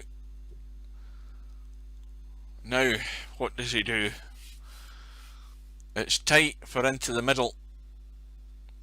Is he going to go up the table? Well, he's going for it into the middle. A little bit of spin to try and get as straight as he can. Doesn't want it to be too straight though. Yeah, he's trying to force the angle to get across the 9. And well, unless Larry has a fit while he's playing any of these shots, this match is over. And I think Larry will be through to, is he not going to be through to play Wizard Cheat next or something like that? Because Wizard Cheat won his last match. That'll be interesting. So Larry to win the match by 7 racks to 3, and now Bill is over on that one loss side. So let me just have a quick look at the bracket and see where we are. No, he isn't. Wizard Cheat is actually 3 racks to 1 down against DJ Redo on the winner's side. Larry will play the winner of those two, and in the meantime, that, as far as I can see, is the only match that's up. Is there nothing up on the one loss side? Maybe they're all waiting on the results coming through from this this side, but I don't see any other matches up. So we'll go in and we'll watch DJ Redo and Wizard Cheat.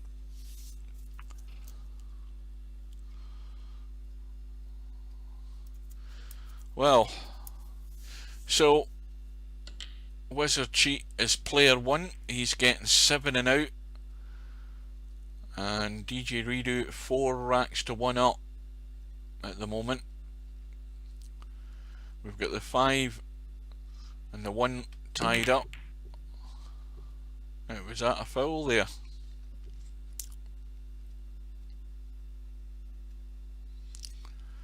Now we're getting a bit of a lag in here, I think. No, it was a legal shot.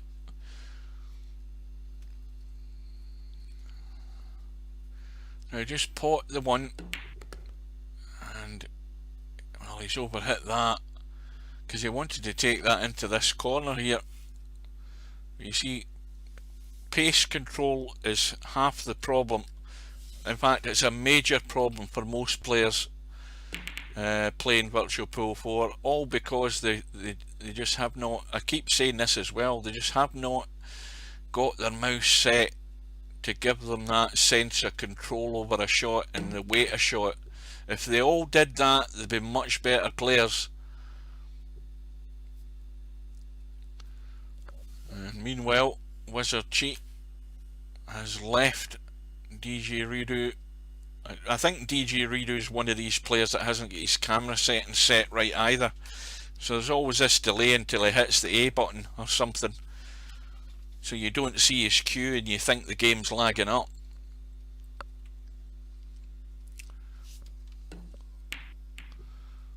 Well, that wasn't as planned. No way did he play that shot. He might have played the combo, but he's pushed the 9 out the way with the 3, and the 3 balls dropped in, and he's on the 4.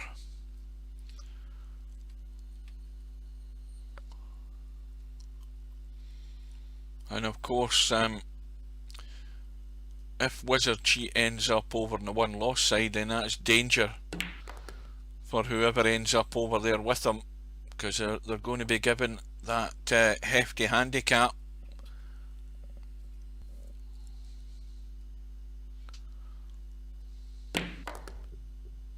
Well, he had to miss the 9.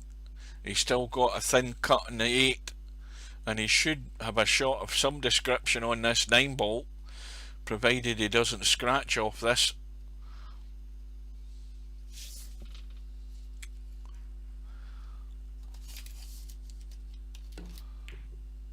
Oh, he's pushed it into the rail too soon. And it's the old gift for Wizard Cheat.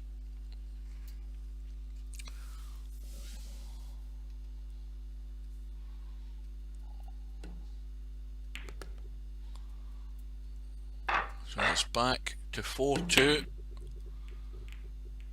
Wizard Cheat not deliberately using the soft break, he's using the house cue, which only gives you probably half the power you get on an actual proper break cue that you can buy in the game online. There is nowhere near the power generated by the house cue in this game. Well, I think the 2 squeezes past the 6. Yes, it does. So the angle's there to cut that 1 with the right weight, just to drop over on the right side. And that's far too heavy for a start. And Wizard Cheat locked himself behind the 3. Misses the kick in the 2 and gives DJ Redo, well, gives him a chance, but of course DJ Redo has the pressure on.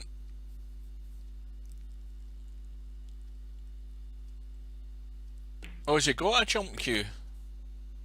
I never thought he'd bought any cues.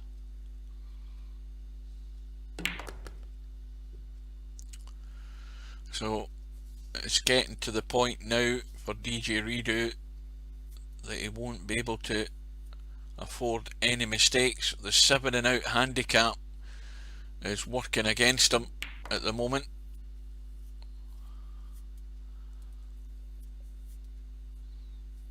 And he's gone a bit square. And another result through. So when he's scratched, and Senny has beaten Snakes on the 1 loss side. Well, why did I not see that match up on the tournament tab? Excuse me. I'm sure there was only this match that was up. Surely that match didn't finish that quick. Anyway, it's a result for Senny. And that is way into the rail too soon. And DJ Redo should be increasing his lead here. Just push through off the rail and out for the 8 into the left middle.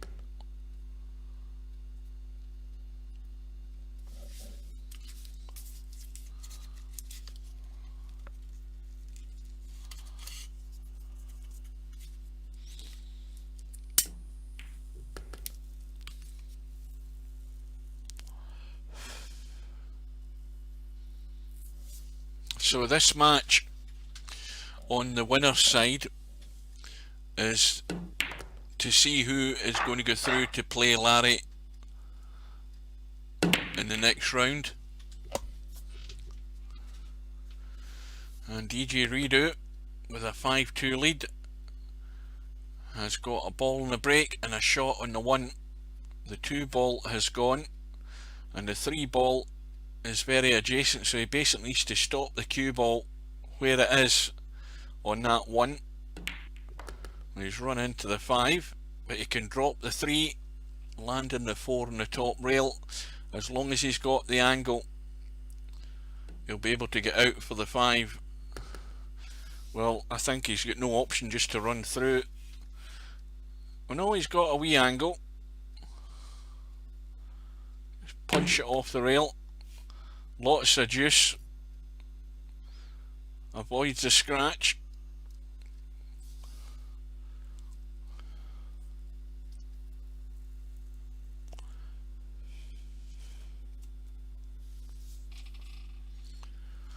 Yeah, but he's got the same problem lots of players have in the control of pace, which again, in his defence, is simply because he's like many of us who don't get to play as much either as they would like to or as much as they used to. And so it's like anything, even though this is a game, if you don't put in the table time, then you lose all touch. You lose everything in terms of control. It just does not come back to you in an instant. You have to play. You have to put in the hours to reach any sort of decent standard.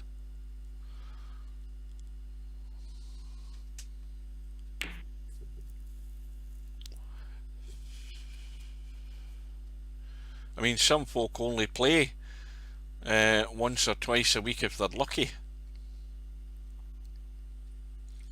I mean, I spend a lot more time on Eurotruck than I do in VP4.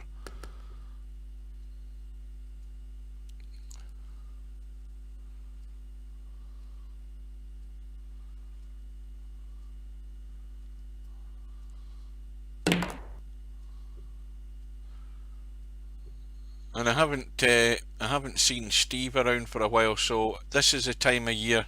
Nobody said to us, but or I haven't heard, but I'm pretty certain that he's probably away tramping up the mountains. Although he's got a longer trip to get there now if he's doing the same place he usually does over in, I think it's over in California. And Wizard Cheat banks the 9, gets one back. He's usually away for about 4 or 5 weeks. I wouldn't imagine there's many mountains you can climb up and down in bloody, where is it he is now? The state above Florida, I can't remember what one it is. Where the Masters is, Georgia or somewhere like that. He's over that direction, so I wouldn't imagine there's too many mountains and stuff to go up and down over that end of the country. Unless he wants to float about the Everglades for 3 or 4 weeks chasing gators. Yeah, the last all the years I've known him, he goes tramping in the mountains. I mean, serious things, you know. I mean, we're talking about bloody cougars and all sorts of things ready to eat you where he's going.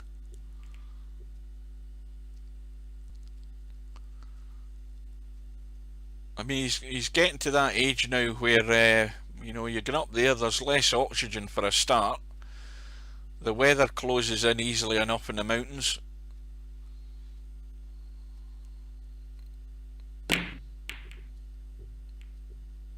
Man's got to know his limitations. Yeah, there's bloody mountain lions and all sorts of shit. Bears, you name it, anything that wants to take a lump out of you.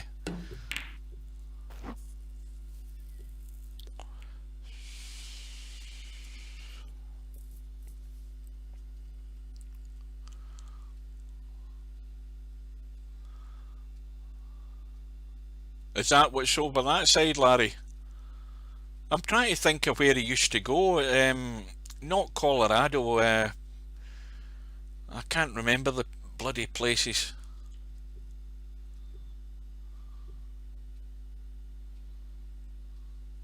Oh, there we go. DJ Redo has disappeared.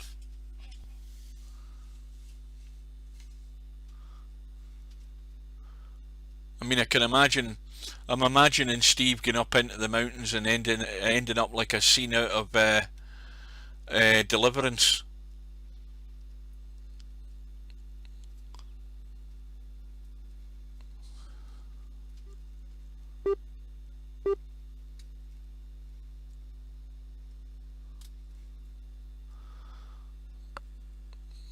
That's what I never.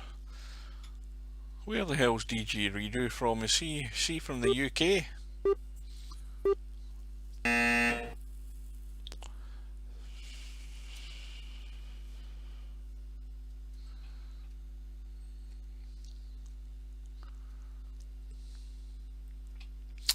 Well, DJ Redo is back in the game. I'll find out where he's from. No, he's from Germany. And Wizard Cheat is from Brazil. And Capo's certainly not from Iran. I thought he was from South America as well. Was he not Colombia or something like that?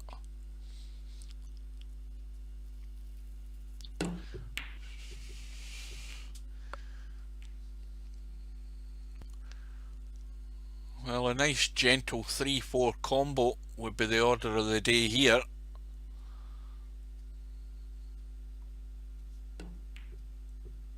But DJ Redo is going to bide his time. But Capo again will have a blast at the 3 ball.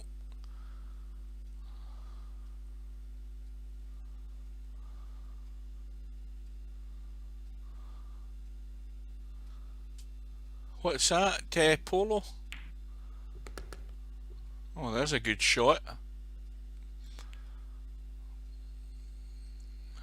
Port Patrick.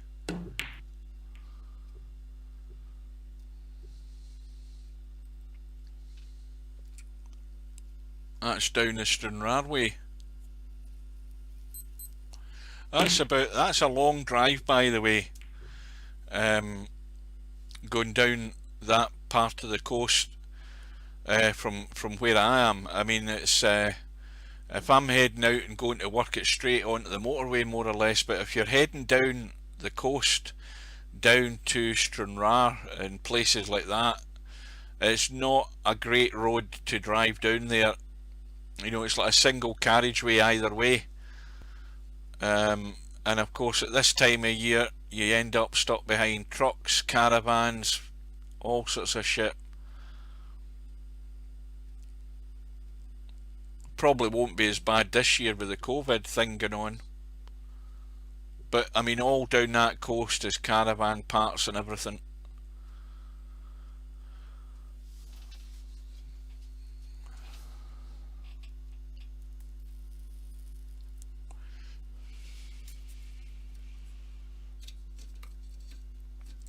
You still there, Larry?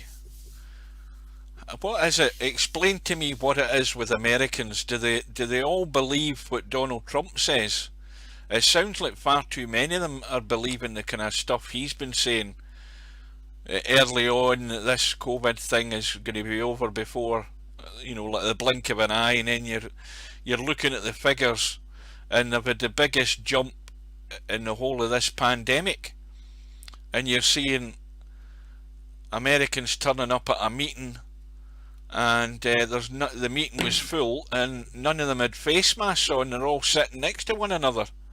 There must be far too many brainless American people in that country. I mean, who pay absolutely no attention, or they're not getting any proper medical advice, or they don't watch it. They're too busy watching baseball or whatever the hell's on. I can't understand them. I mean, this is a modern country. A modern country with a big population, obviously, in the major built-up areas, and it baffles me why there is very little common sense amongst far too many Americans.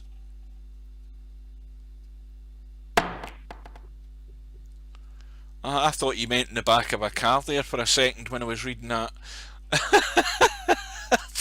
I'm thinking, how the hell do you get 17 people into a Nissan? And then I read the sentence properly. Oh dear. Well, I think that's possibly true. I mean, we've all seen it. It's there's a lot of weird people in the world, and most of them are in the United States, I have to say. I mean, there are some weird mothers in that country, and they'll listen to any half-wit. Donald Trump being one of them. I mean, a country like the United States should be setting the benchmark for behaving properly, taking the proper advice, and not very many are paying any bloody attention whatsoever, and they deserve all they get. Absolutely no sympathy from me. I mean, it's laughable when you see the figures that are coming out of that country. I mean, I don't think we've had any deaths in Scotland in the last 2 weeks now. Now, there's a reason for that, obviously. Our lockdown's been a lot more prolonged than it has been in England. England is spiking in certain places. We've had a spike in the borders, but we've had no, I don't think, recorded deaths in the last 2 weeks. And what does that tell you about actually behaving properly? We're they're no gathering in big groups, and what you're seeing coming out the States. I mean, we've got nowhere near the population. No doubt about that. England's got the big problem with population, that's obvious. But it's all about just common sense. Yeah, that's what I've seen in the news. I mean, and that's all the Bible bashing states, isn't it? I mean, they'll be thinking God will look after them and all of that shit. I mean, oh goodness me.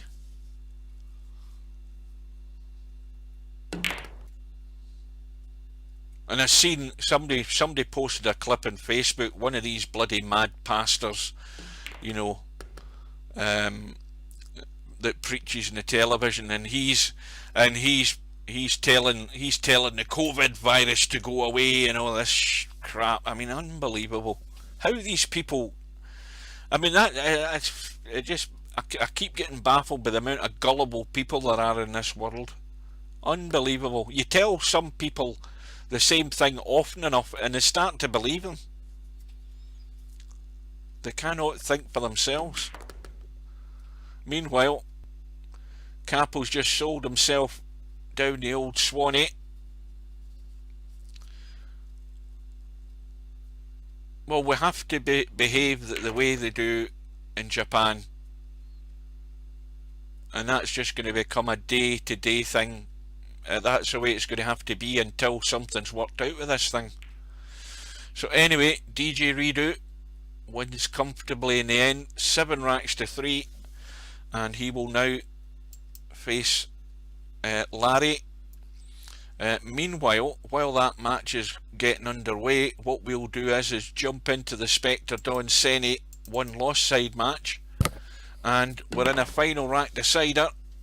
Senni, player 2, getting a 5-ball. The 5-ball's still on the table, but it's going to have to be a 5-6 combo. And Senni has a chance. Now, has he got enough angle though? No, he's not got a lot. He's going to have to get this cue ball spinning an awful lot to get it moving.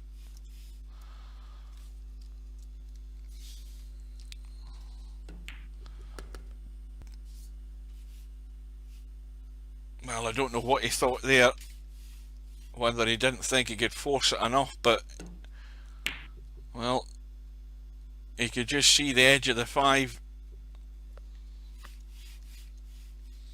and Spectre Don can try the reverse bank, but I think he's just looking to keep this safe. Yep. But if Senni plays, he can play the up and down here.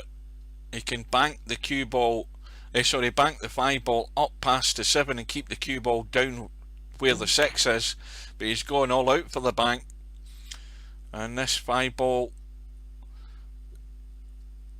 well, it's not made anything easy.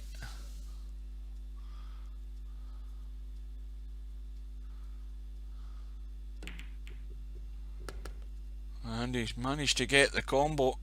What, you started a new job? What happened to the last job? I mean, do they just do you just annoy people so much that they end up getting rid of you?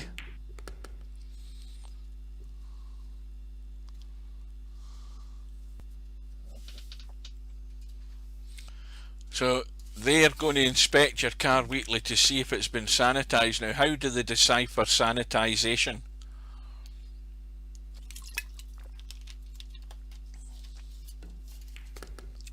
Well, it's going to be Spectre Don who marches on, winning the final rack decider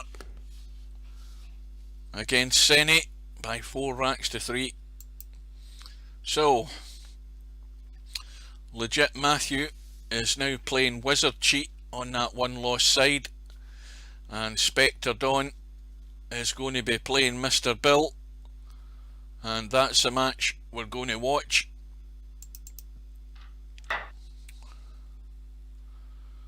And of course, something has to give. It's a short race to 4.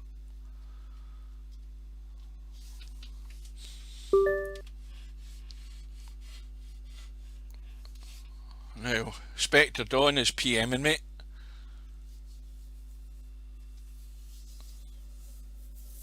Now, he should know that I don't open PMs. Now,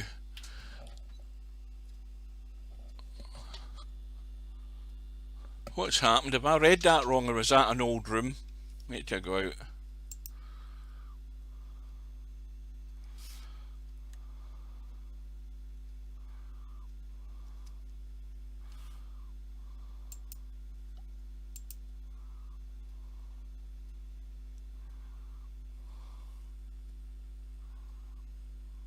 Or is Bill there? I can't see for the chat. Has Bill disappeared?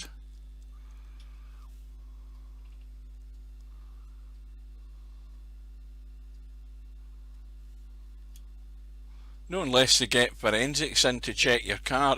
Can anybody see Bill in the lobby? Because I can't see for all the chat. Spectre Dawn was PMing me for whatever reason, but as I say, I don't open PMs while I'm streaming, so I don't see Bill in the room. I think Bill's had to go. I think this might end up in a forfeit by the looks of it.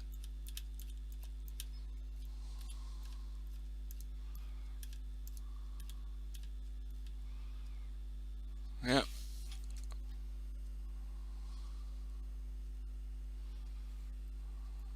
Well, we'll leave that as it is. And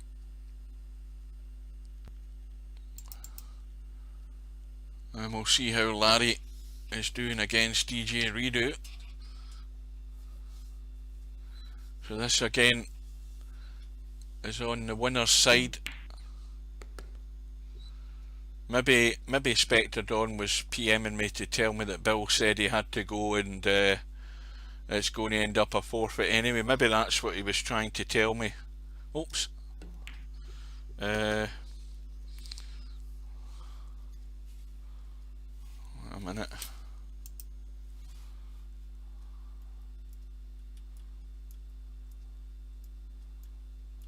Yeah, I'm hedging my bets that that's what's happened. Bill's been called away at work and he doesn't think he'll be back in time, so yeah, I think that's the story. I'm putting 2 and 2 together and coming up with the answer. I'm thinking I'm probably right.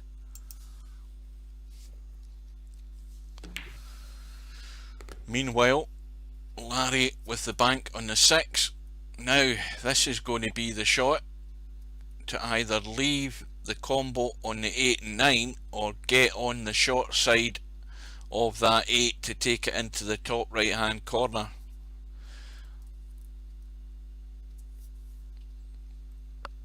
And Larry's given the 7 ball to DJ Redo, and Larry's going to set up for the combo, and I think it couldn't have played that much better. That is pretty good.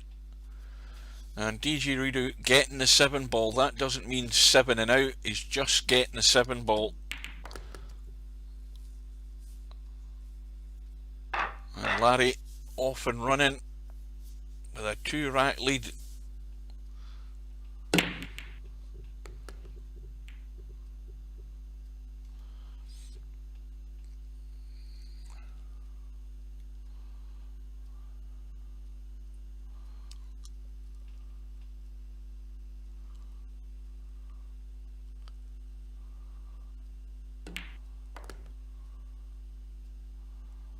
Well, that's going to be right over the 6. So it's going to again have to be a good shot in this too.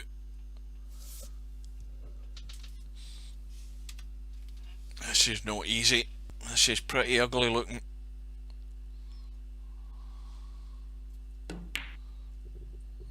Yeah. Cue ball didn't get there. Fell short in the 3.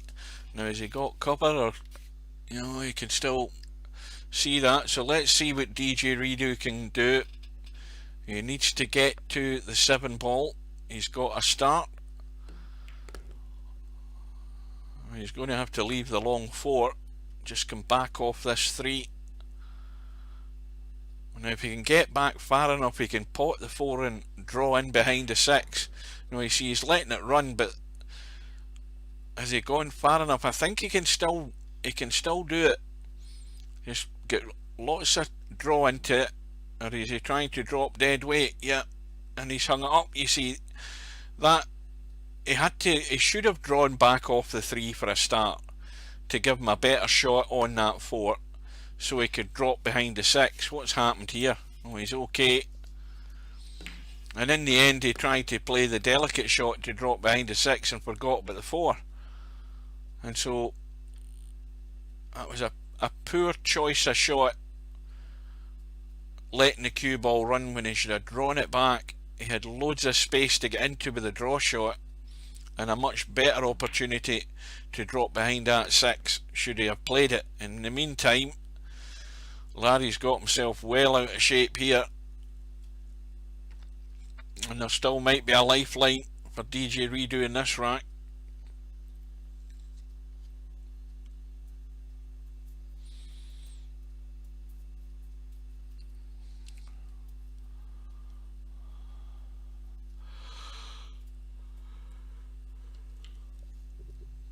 Yeah, that was a tough one.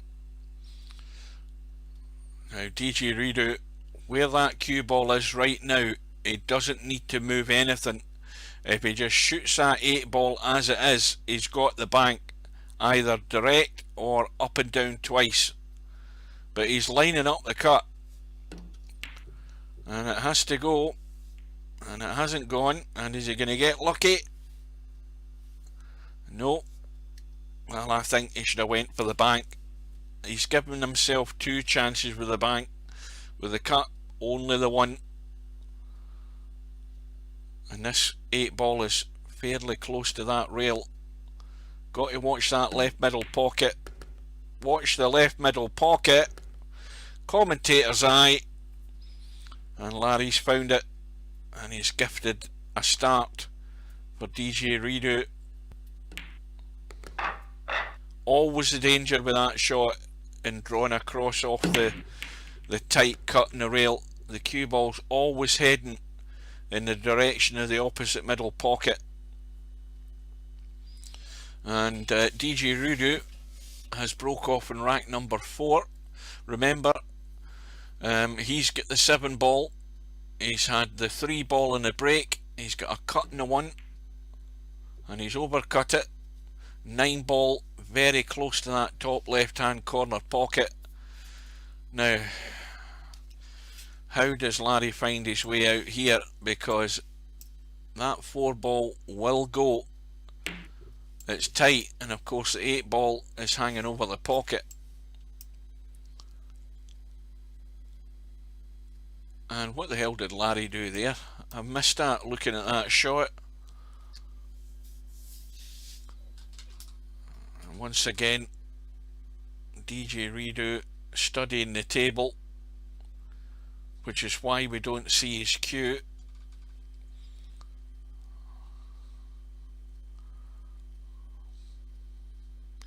Reverse bank on the 1 past the 9 ball. And he's nudged the 7 in as well. And of course, all he needed was a 7 ball. And all of a sudden, it's 2 racks all. And again, a ball in the break. A cut and the 1 into the middle.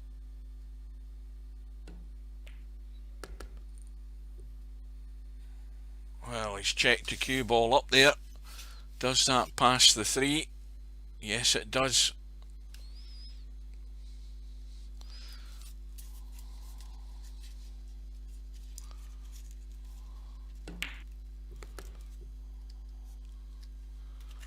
And now he's in business here to take the lead, because there is no excuse.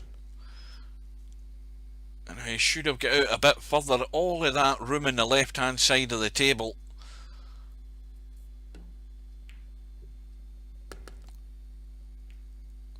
And this is it.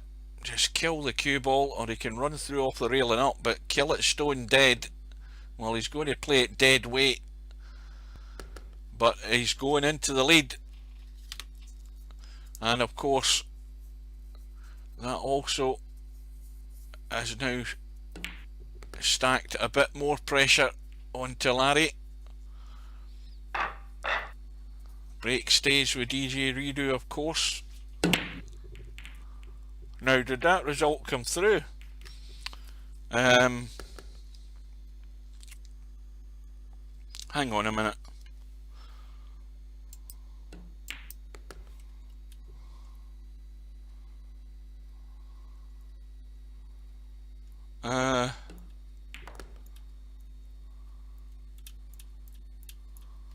Wait a minute to go to the lobby. Hang on a sec.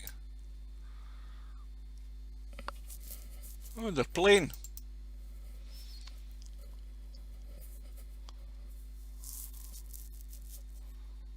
Oh, maybe they are playing, or maybe there's problems, but I certainly can't get into the room. Oh, I'm in. Well, Bill just must have got in time.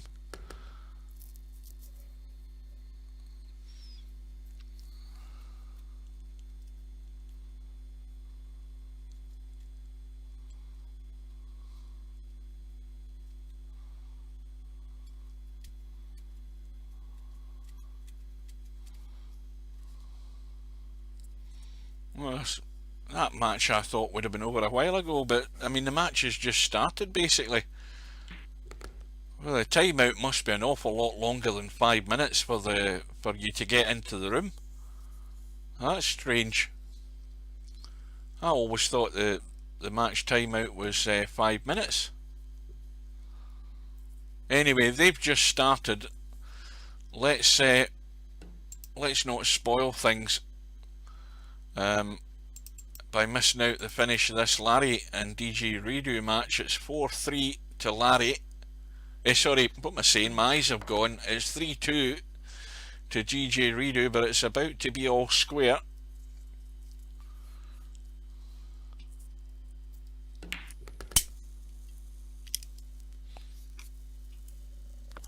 That just seems an awful long time. That's got me puzzled even more. The fact that we're already, 5 racks into this match, and I was wondering why I hadn't seen the result from the Spectre Don Mr. Bill match, the actual forfeit, and it hadn't appeared, and Bill managed to get into the room, but the timeout, I don't know, unless it's broken or it's been changed, but that match should have been over a long while ago. Anyway, Larry has buried DJ Redo back to the wall in the corner, stuck behind the 4 and the 7.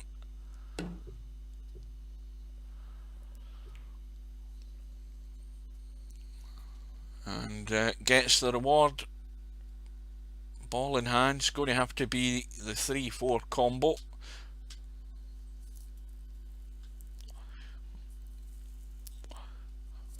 Well, thinking ahead here, the same problem as always when you're trying to play a combo like this.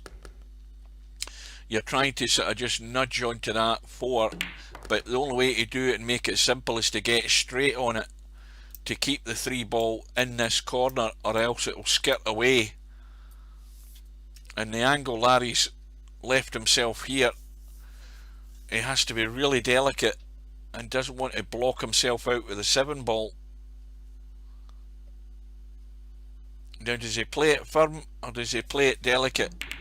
Well, he's played it firm, and that's the problem, that the 7 is not going to move anywhere, and now he's going to have to try and kick the 3 in. Fair chance of this going in though, but once again, will he have a shot in the 5? Well, it's an opportunity for the bank, reverse bank, into this pocket where we are, and he's misjudged it. Has he got lucky?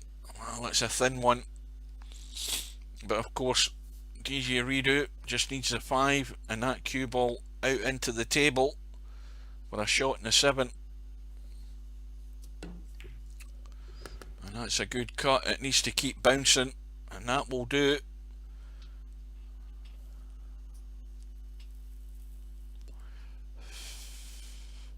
And another result from the one lost side. Wizard Cheat has won his match against Legit Matthew by 4 racks to 0.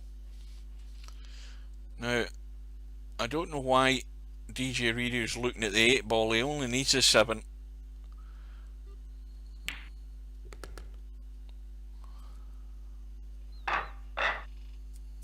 Well, I presume he was looking at the 8 ball there, or looking at the line for the 7. either or. He's got it in, and he's back into the lead. And the 8 ball is gone. A shot in the 1, a shot in the 2, 4 ball over the top right hand corner. Well, basically the problem is getting from the 2 to the 3. And once again, there's the problem that I'm talking about with players, is that DJ Redo has overhit that by the country mile, and he can't rely on his control because he hasn't got his mouse set right. Simple as that. There's no other reason for a player not to have that control, is simply because they've never really taken the time or effort to put the work in to get that power setting down low enough to give you that better control.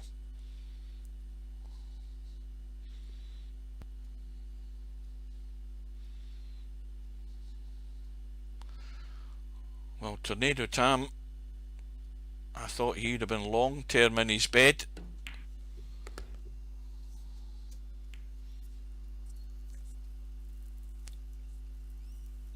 He's not even got the decency to come onto the stream. He's decided to get into the room.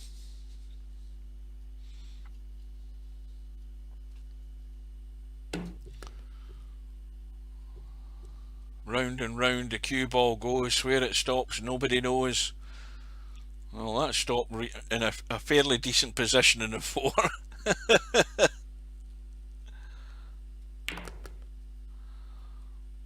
Now, what's he got in this 5?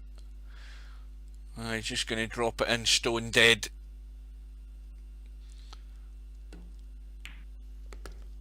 Needs that angle, and he's got it.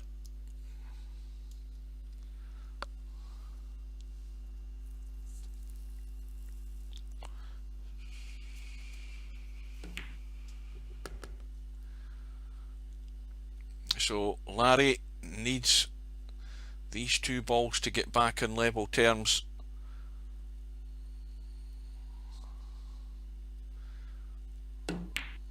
And that's the problem. Digging down, and he's given a gift of a chance for DJ Redo to widen the gap.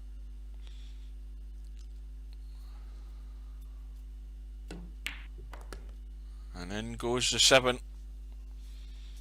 And there's a tournament that's been going on for 2.5 hours. There's a certain amount of tiredness sets in, although it's the middle of the afternoon for Larry.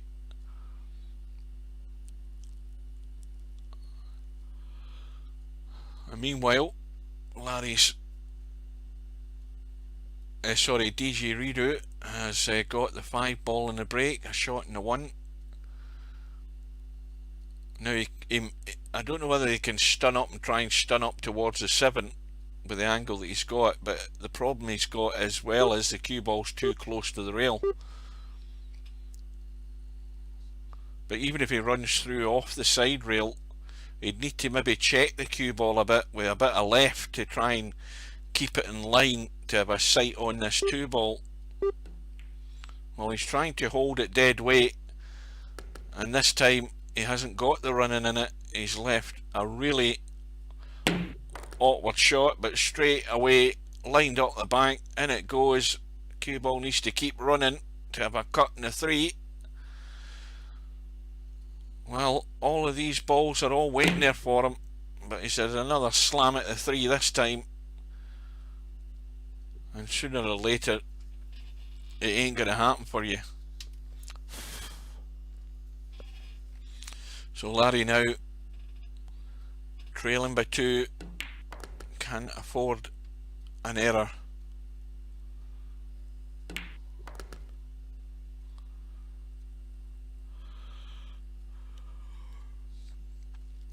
Now if he kills the cue ball there like that, more or less, he's got the little angle just to stun the 7 in, or a little draw,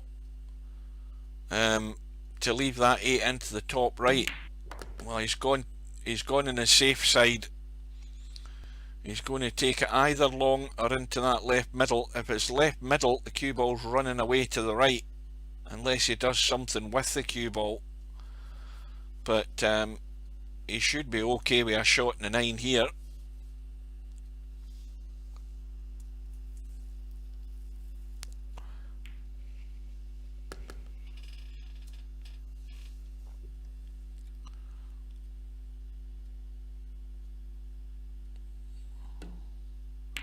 So it's back to 5-4 to DJ Redo. We'll have a quick look in and see what's happening with Spectre Dawn and Mr. Bill.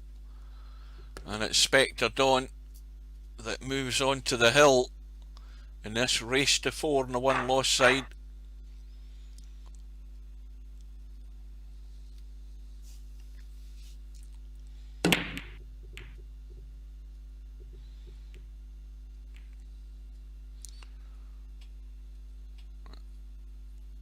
Spectre Dawn's break is dry. Now, Bill could play the billiard from the 1 on to the 3, but he's gone for the bank with the old capo slam. That sounds like a wrestling move. Not until Monday. So tomorrow I go and get myself groomed. And then I've got the Saturday and the rest of Saturday off and Sunday off. The problem now is I've had 2 weeks off, right? The big problem's going to be Sunday night, because my body clock is sort of all over the place. I'm still getting up early. I'm still waking up early. A lie-in for me is, 6 o'clock in the morning these last 2 weeks, and the problem will be Sunday night when I have to go to bed and try and get to sleep about 8 o'clock, 7:30 at the latest, to get up at 2:30. And I hate going back to work like that, especially now these hours. I wasn't planning on this happening where I'm starting at 4 o'clock in the morning, but it's going to be a horrible Sunday night. I can feel it coming.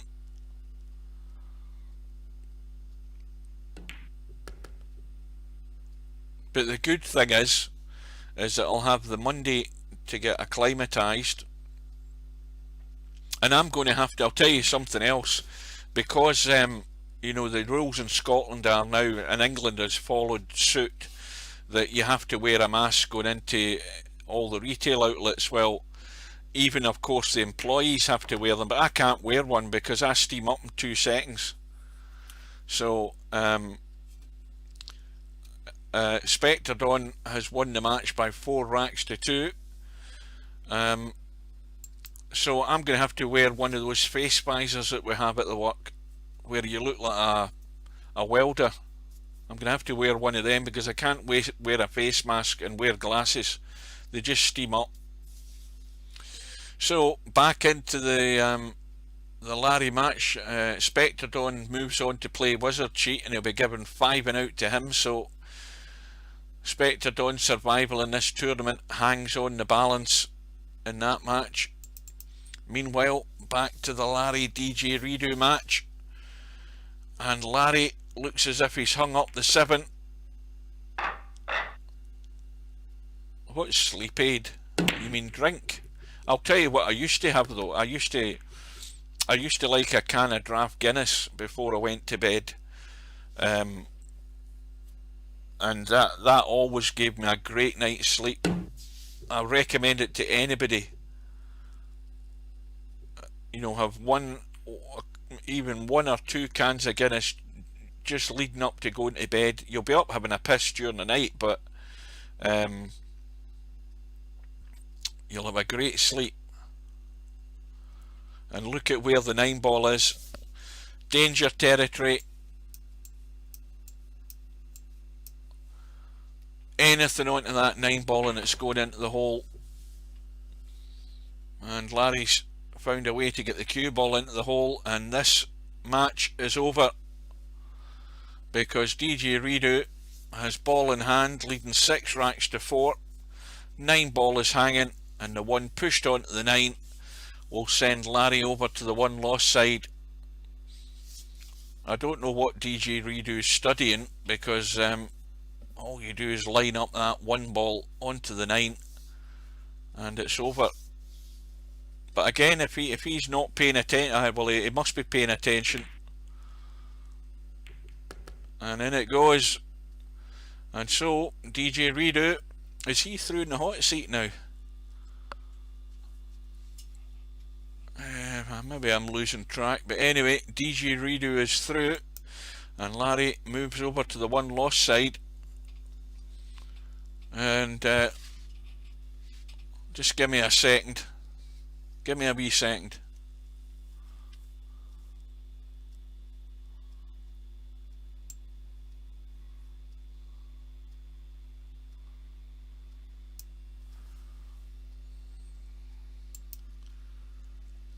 Yeah, Senny's over in the 1 lost side.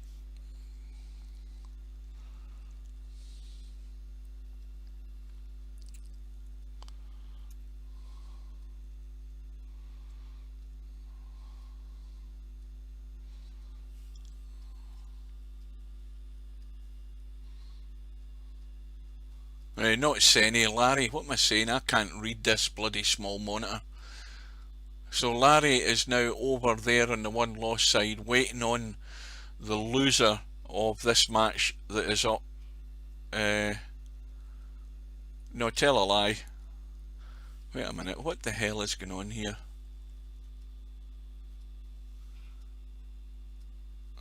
Who's in the top half?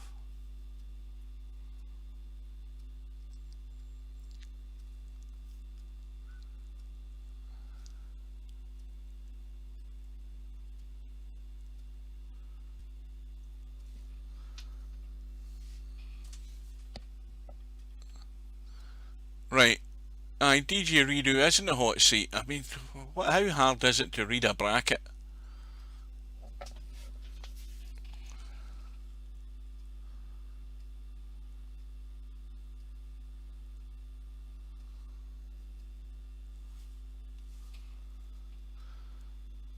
Aye, so now Spectre Dawn plays Wizard Cheat, and then the winner of that match plays Larry, and then the winner of that match goes over to the final with DJ Redo. Now I'll get my head screwed on and know what's happening. Unbelievable. Right, so in we go.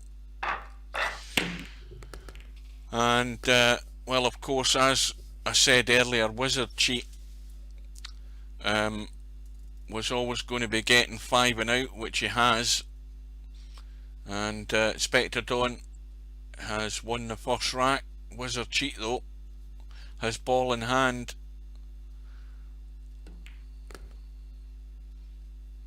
But he's going to have to run the 2, the 3 to get a shot in this 5 to win the rack. And he's not going to do it that way, though. Does the 3 squeeze past the 6?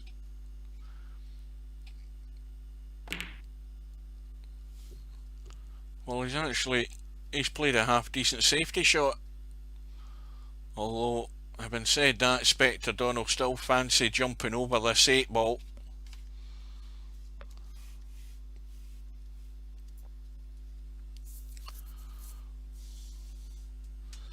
Trying to pot the 3 into this middle pocket, not easy. Got to get the elevation and get that cue ball jumping quickly over this 8. And in it goes. And it's another tester on the 5 into a blind pocket in the middle. And if he just lets the cue ball run, well, he's trying to stun it in. It should have probably been better just to roll it in and let the cue ball run up there, but that's all in hindsight. If he'd run up there, he'd have the 6 into the middle. But of course, Wizard Cheat only needs a gift like that to get him back on the scoreboard. Tied the match up at 1 rack all. And remember, this is on the 1 loss side to see who plays Larry to decide who gets to the final to face up with DJ Redo. And it's only short races to 4 on the one loss side. Tournament has been on for 2 hours and 40 minutes now.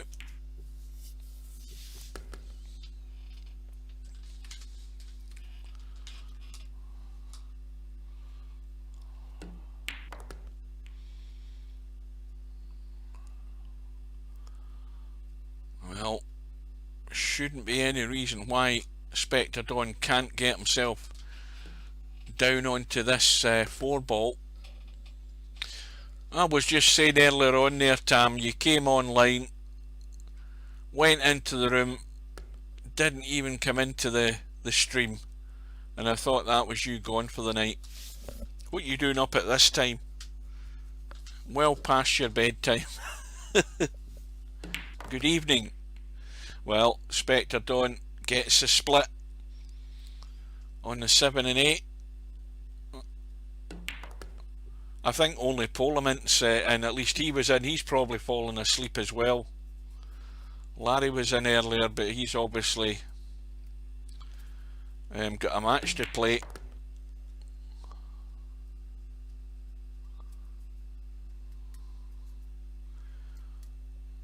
And Spectre Dawn should be back in the lead in a second or two. Easy roll in for the 9.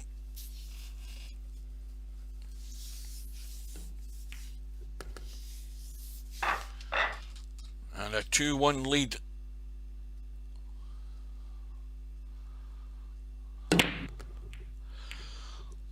And again, a couple of balls have gone in the break. 3 balls at least have gone in the break. And he's finished flush on the 1. Looking at the 3. Well, that 3 is not going past the 7 surely. He's going to try and get bottom end of it and get around behind it, and he's played that pretty well with the spin. That's a good shot.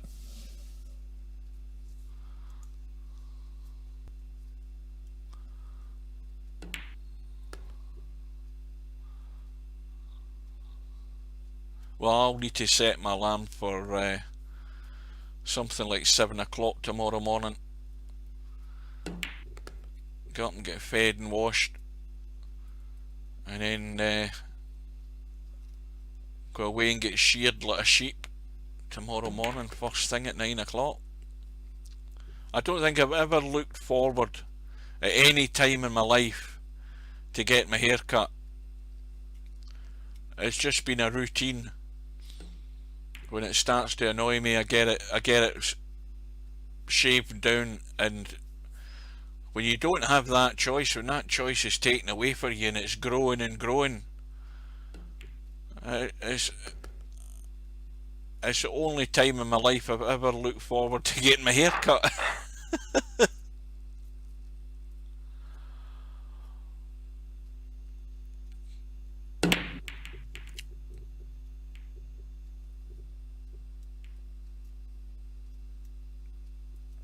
No, it won't take long. Just be straight out with the clippers and straight through it. Straight through it. It'll just be like a scene out of bloody, what do you call it? Full Metal Jacket. If you see the guys getting, get in to start off being Marines, straight in, into the barbers. No,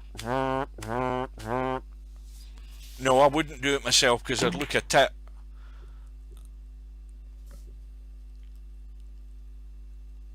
And of course, once you've started it, you can't stop. You have to go through with it and end up looking like a loon.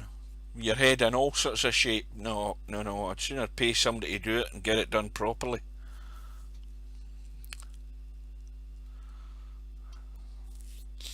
Well, I've always said the best thing that could ever happen to me is to wake up one morning and have a look at my pillow and see all my hair lying on it, for 2 reasons.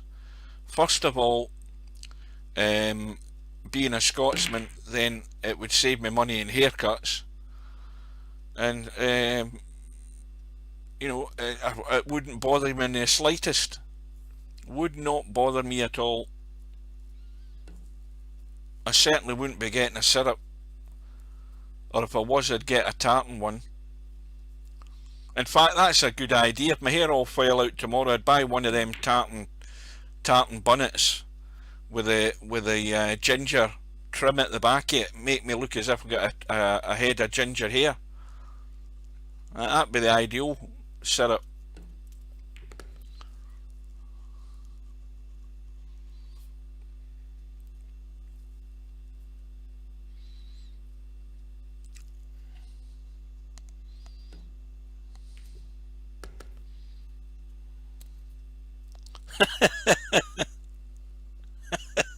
No, I swear to God, I mean, I've said this 100 times. I say, if I went to bed tonight, woke up tomorrow, and there's all my hair off my head lying in the pillow, straight into the bin, quick spit and polish, and that's me ready to go to work. Not a problem. 5-9 combo for the match. And in it goes. And so Spectre Dawn is going to have a showdown. Well, the two on paper, the remaining favourites in this tournament, Spectre Dawn and Larry, and they're going to have a battle to the finish in this race to 4 one-loss side match to see who goes through to face DJ Redo in the final. And so we're lagging off for break, and Larry is on the left as we look. Spectre Dawn nearest us. And it looks as if Spectre Dawn has won it. And he will break.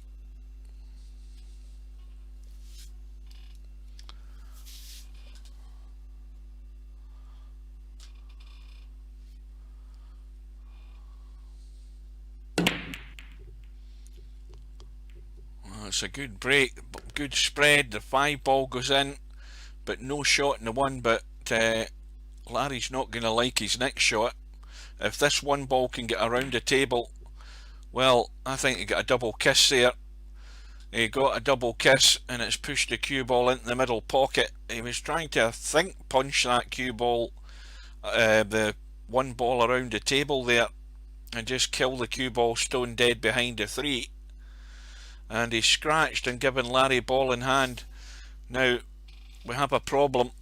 Problem is there. 4 ball locked up. Now let's have a quick look and see how it looks from this side. Well, the 4 ball isn't going anywhere, so there's going to have to be a breakout played, and it can be played provided Larry can lie on the 3 like that with a bit of spin and get in there. Well, he's going the other way. He's going to have to get across and break it. Not quite as straightforward, I don't think. It's a much bigger target area going around the angles. But this is the crucial shot in this first rack. Needs to get the break. The split on this 4 and 9. Well, he's got the chip in the 9, and that couldn't have worked out any better.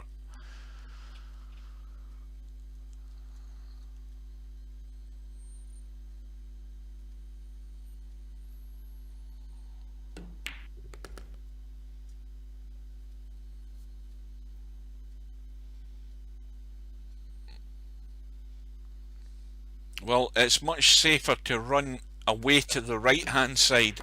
Like, well, you see, Larry's checked it, and he had enough pace in it for the check to kick in and punch him up the table, because if you underhit that, it's very easy to sort of run up towards the 8 and just block yourself off. So he had to get a lot of pace in it, but he's left it awkward. Not easy.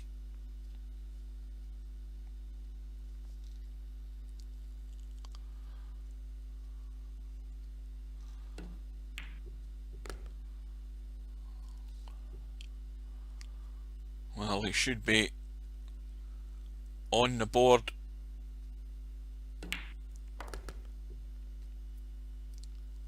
Well, I don't know.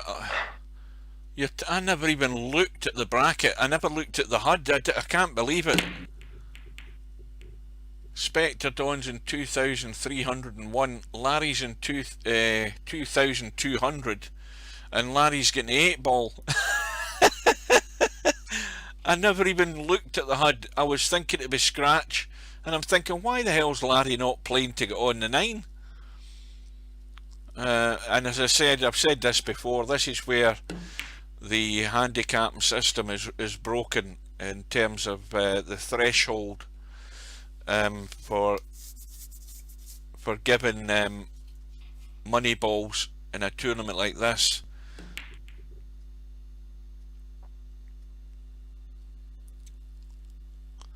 And again, it's something that could be fixed, it could be put right, that any player that is,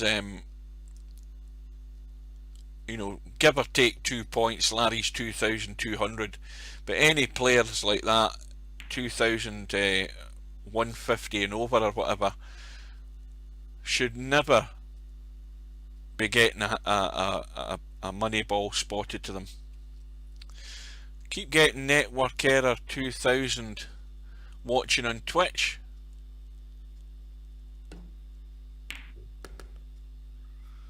Well, Twitch is actually usually the best. Maybe you need to I don't know what you need to do. Maybe you need to clear your cache or something like that on your browser. Or maybe there's a spot of problems with Twitch tonight, I don't know, but nobody's said anything. Potman's been on there and he's not said anything. Meanwhile, Larry's 2-0 in front, being spotted the 8 ball. Spectre Dawn at the table. I've never had anybody else say that they're getting a network error on Twitch. But if you saying it's keep happening, what browser are you using? Are you on, don't tell me you're on Windows Explorer, or whatever the hell you call it. I haven't used that in 15 years.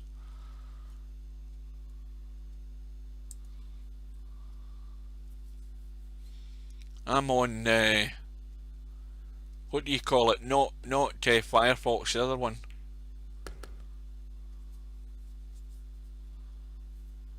The other one that I can't remember the name of.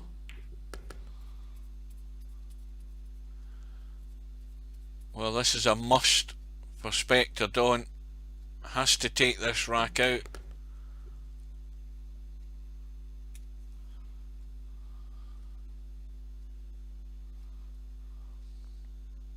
Well, you know what I'd be doing, Tam? I'd be on Google and I'd be Googling it, because I can guarantee there's somebody on YouTube will be telling you how to fix it. That's the brilliant thing about the internet and the great thing about YouTube.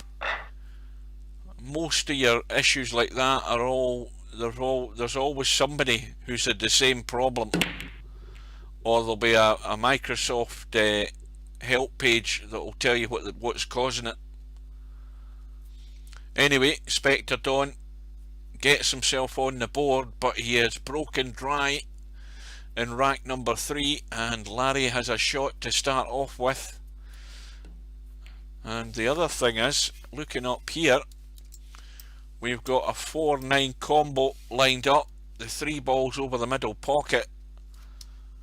Now, is Larry going to try and get on that 4? Not probably the best thing to do. Or is he going to leave the 4-9? That looks the best bet to me, if he can get good on it, and that's what I think he's planning.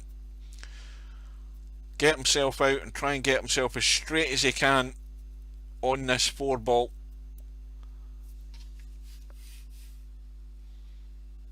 Anywhere, well, looking at that angle, is he coming away over here to leave it that way? Hard to say what he's trying. I mean, it is the cut. Now as long as he gets himself down, that is perfect. Again, couldn't have played that any better. Simple combo for 3-1.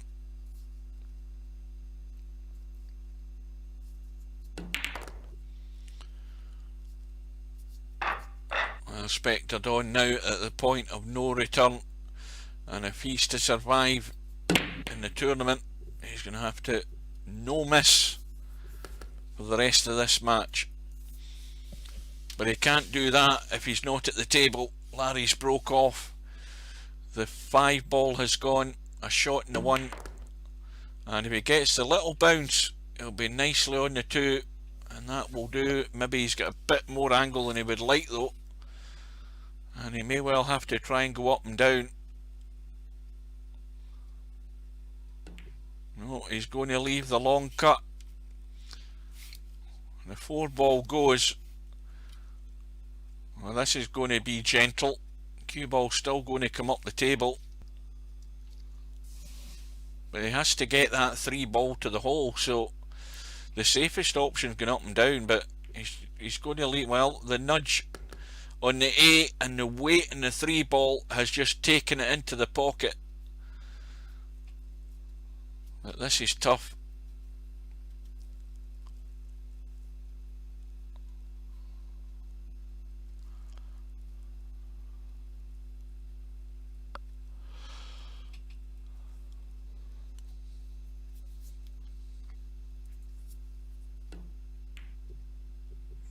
Oh, it's hung in the jaws, and it's a lifeline for Spectre Dawn, because he can see the 4, not all of it, but he's going to have to use that jaw. Make sure he goes deep enough, because he didn't want to spin past it, but just to nudge the 4 in and use that angle to get out, which he's managed to do. Even although he's run into the 9, he's sitting pretty good.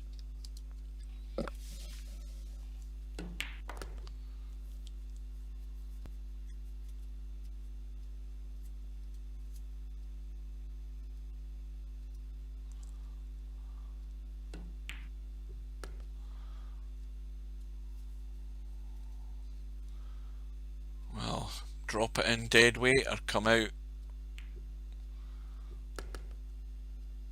So Spectre Dawn is going to have the break and the rack that he needs to take this match all the way. Still trailing by 1.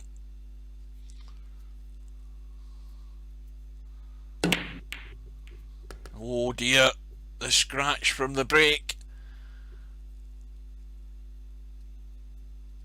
Ball in hand for Larry, but this is not a pretty sight he's got here. He's looking at the 2, if it passes a 7, which it does. So it's a roll through in the 1, and he wants to get up to the middle pocket at least, and off the rail if he can, to get good on this 2 ball. And he's off the rail, and he's perfect. So now the critical shot is finding a path to get on the 4, and that is not easy. There is an awful lot of clutter around this 4 ball, and I think he's going to need a bit of luck.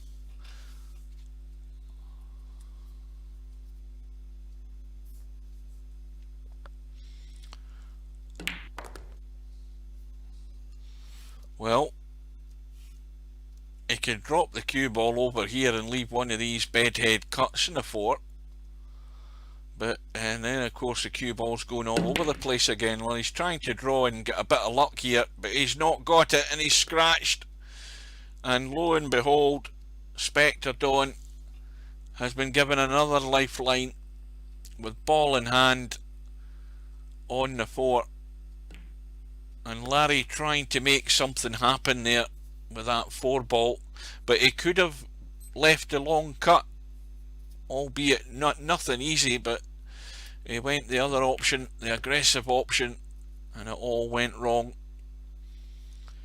And Spectre Dawn has to take these 3 remaining balls to go all the way.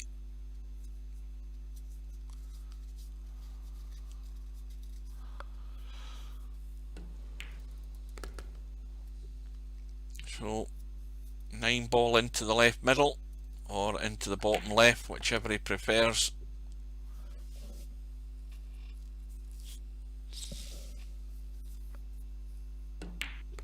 And with the break, to see who gets to the final to play DJ Redo.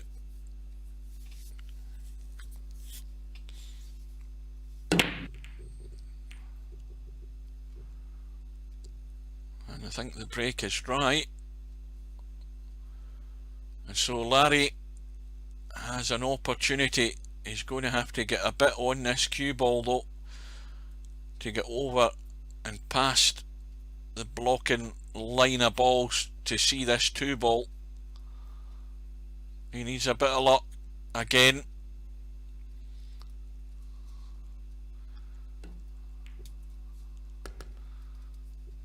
Well, that's what he should have done in that last rack to get on that 4. He should have left the long cut like this in the 2.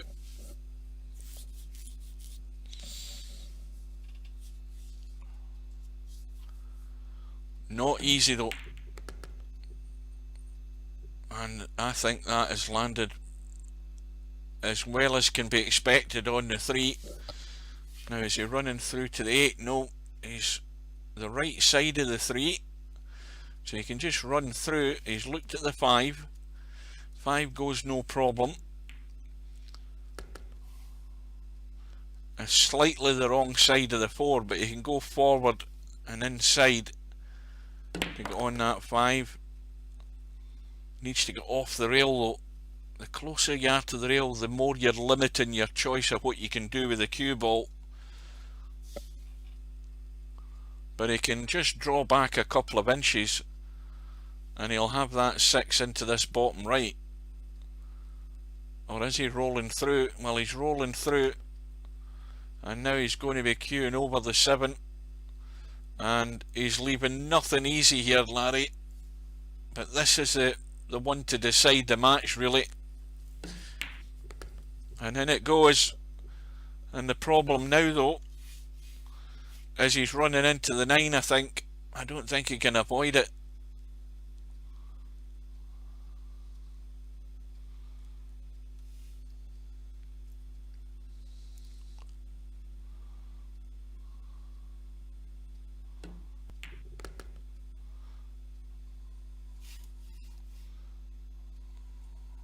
Well, he needs to just a wee bit of bottom on it just to stun this in past the 9, and he'll be home and dry.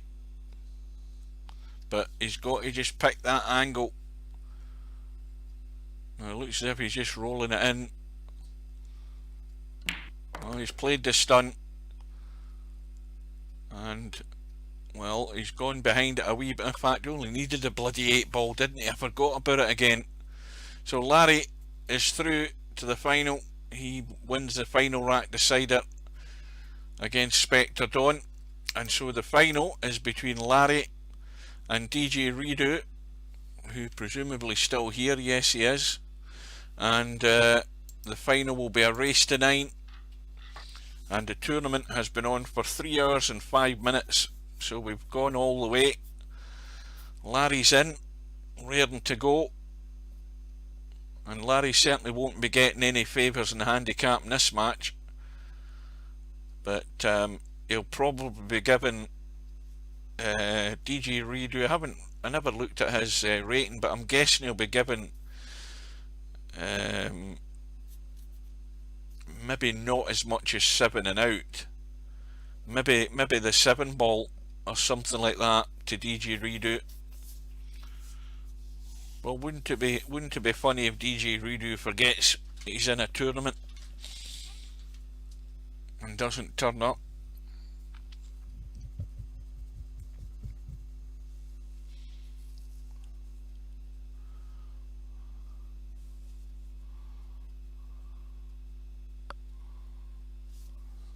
In fact, Let's leave the room. See if there's anything else going on. Not really.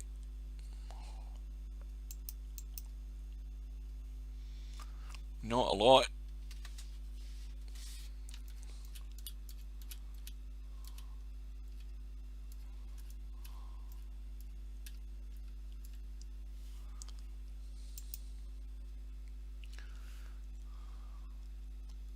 Well, the one thing is that DJ Redo will be getting the audible alert to let him know that his room is up.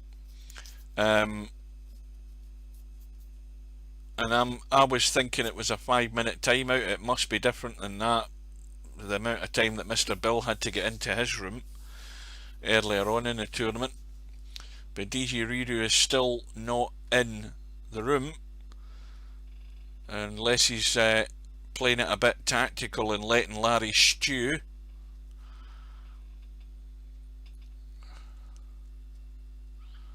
Well, I think he's made his decision now. He's in, and both players are lagging off. Larry is nearest us, DJ Redo on the far side, and Larry has just won it. Oh, sorry, well, I've read that wrong then. Unless the queues hadn't loaded.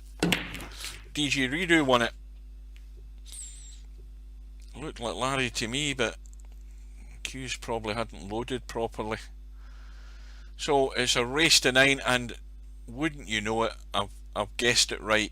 DJ Redo is getting the 7 ball as his extra money ball, so he only needs to get to the 7 and pot it, or any time during the rack. As long as he pots it with a legal shot, he will win the rack.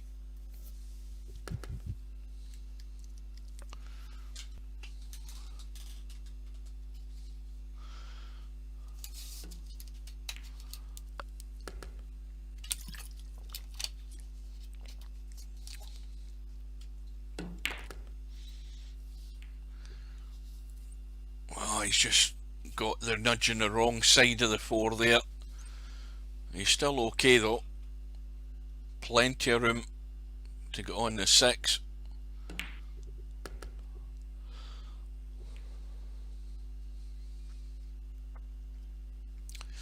Well, now you see, that 9 ball getting nudged along the rail could be a problem. If he doesn't get ideally on that 8, he could end up having to run into the 9 again. That remains to be seen, but he certainly wants to get down here as far as he can. Anywhere up here he's going to be hitting the 9, and then you don't know what's happening. And that will do, because he's finished exact position he wants to be. He can roll this in dead weight and he'll still have the cut in the 9. If he'd gone up here, he was in problems running into the 9, so everything about that shot was correct to avoid dealing with the 9 ball. And so Larry is off and running. 1-0.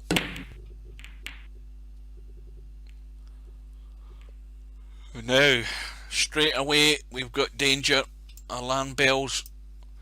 The 7 ball, which is DJ Redo's extra money ball, is over that corner pocket. Now, DJ Redo, he has a shot in the 1. He's hung it, but he's got cover, and Larry will be out with the jump stick straight away.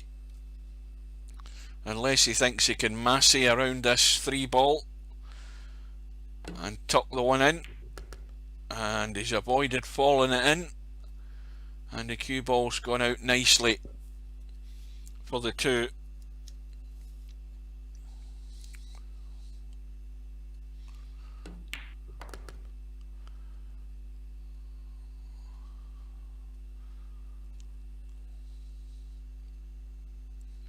I wonder if he can just stun down for the 3. Yes, he can. Sorry, the 4.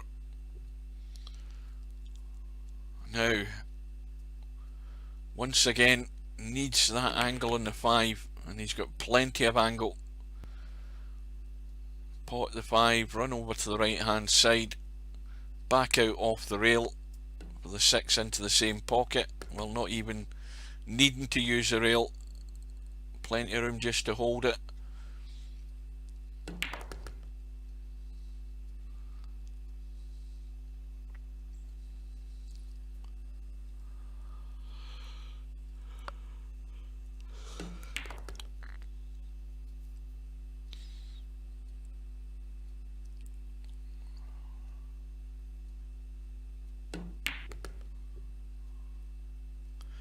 So Larry, promising start, and a 2-rack lead.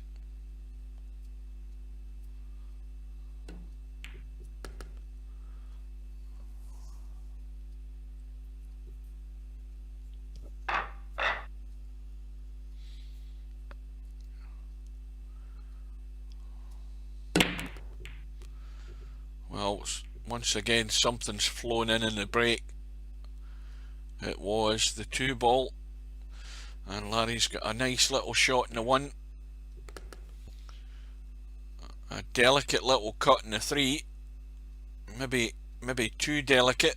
He's going to have to run up the table here, I think, and of course the 4 doesn't pass the 6.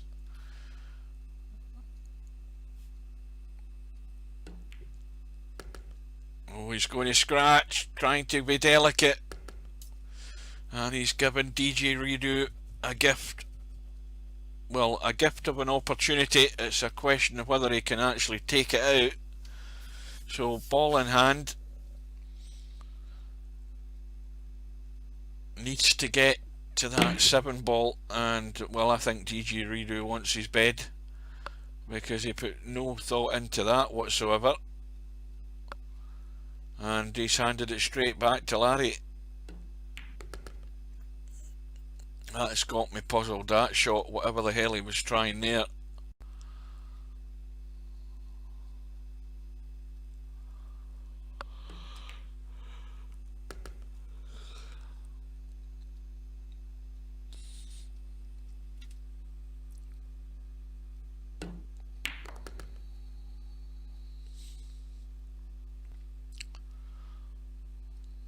Well, cue ball. Possibly off the 2 rails to get back out and up the table for the 8 into the same hole.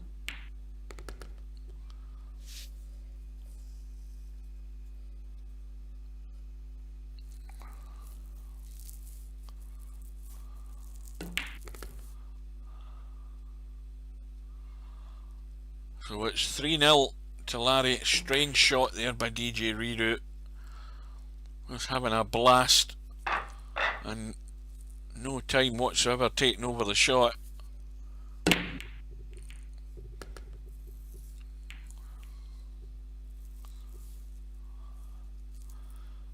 once again a ball in the break for Larry. The 8 ball is gone. Some sort of a shot in the 1.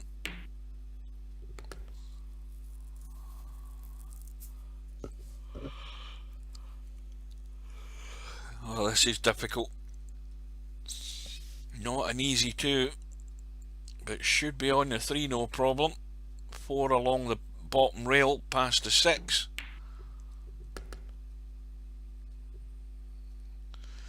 Now, quick look up the table. No problem with the 5. Plenty of room past the 9. And a nice angle to do that. Get up onto the 5.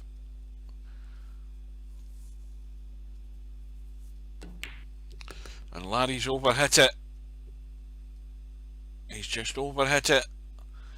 He's still got the cut. But now he needs to watch the cue ball doesn't run too far to the right.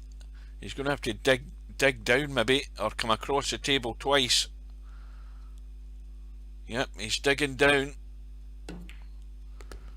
And he's played that as a draggy draw shot, just to take the pace out of the cue ball, and he's played that very well. I think he's ended up a bit straight though. Can he force an angle? Yeah, just drawn it back into the open space. And we'll be 4-0 up any second now.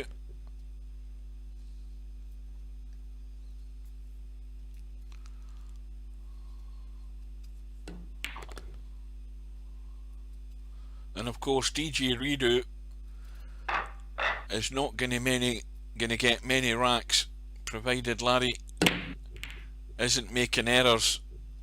And so far, well, I don't think he's made many at all, if any, in this match, which is why he's 4-0 up. And another ball in the break. Not a very inviting one ball, but it will cut. And he's overcut it, believe it or not.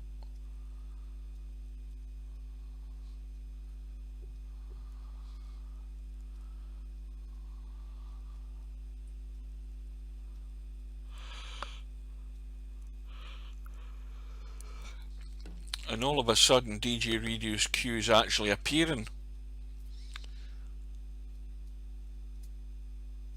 Well, 7 and 9, well, they're a combo every day of the week, as long as you get down here on it, unless he's going to try and break out the 7. Of course, the 7 ball is his extra money ball, but it would be best left well alone and just play for the combo. Well, he's undercut the 3.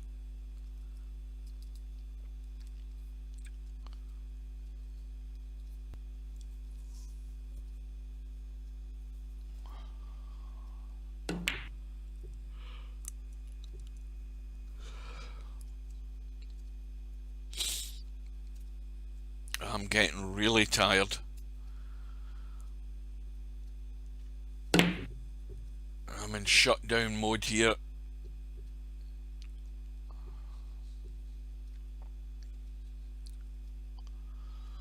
Well, it looks favourite that the 5 balls get into the right middle, unless Larry goes up and down the table and back up for the 5 into the top right. But yeah, it's going to be into the right middle, because if he can get a decent angle, he can come back off the 5, which I think he has. Let's have a look from this side. Yep, he can just draw off the 5 onto the 6. And of course now Larry's already looked at the combo, so he's just going to draw straight up. He's going a bit too much juice there, but there shouldn't be a problem. Just a nice gentle pace, and that will let the 9 go in.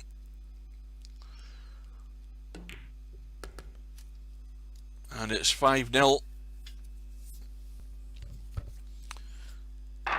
And what chance that DJ Ruru had there. He blew that on. I think it was a 3 ball into the middle. And Larry, another ball in the break. Well, this time not so good on the 1.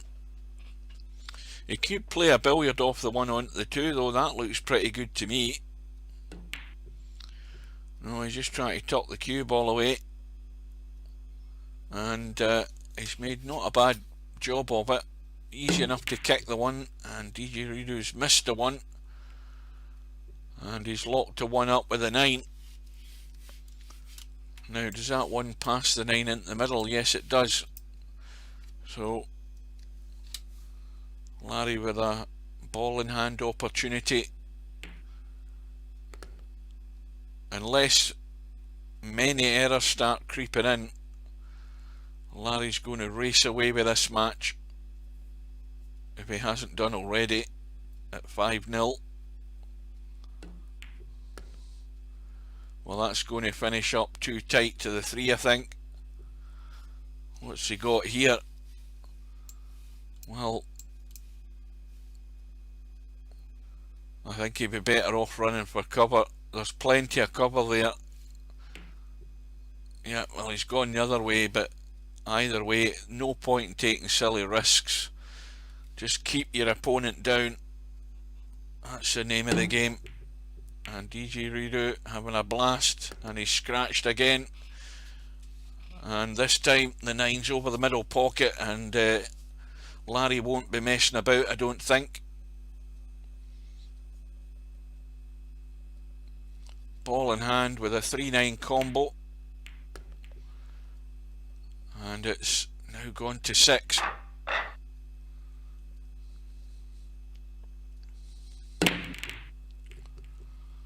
Oh, cue ball. Almost thought about scratching. But this time, Larry's come up dry and left DJ Redo a starter, the 1-6 combo. But gentle enough to keep the 1 there. Got to be gentle.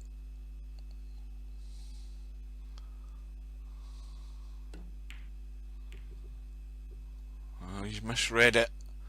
And it's another easy starter for Larry. Can cut the 1.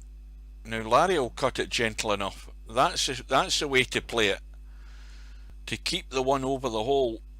And now he can find the gap between the 8 and the 4. And he's going to be home and dry here. Again, I think he's going a bit straight in this too. It doesn't matter, the 3 goes into the middle.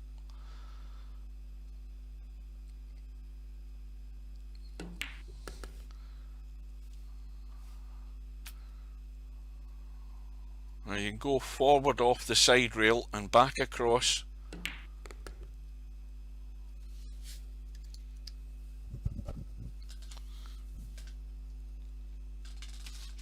And I think, well, he didn't get into that enough. I mean, it's no problem, but he wanted to be up the table a wee bit more.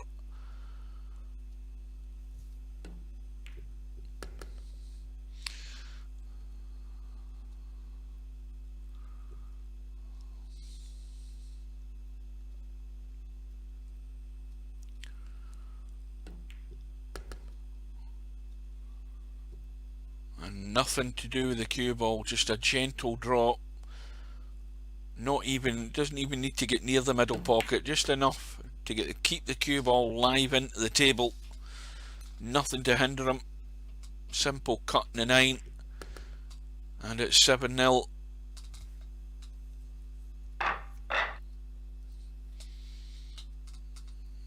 Well, DJ Redo is being offered the chance to get a rack in the board. Larry's broke and scratched, and so it's ball in hand. The 1 ball has gone.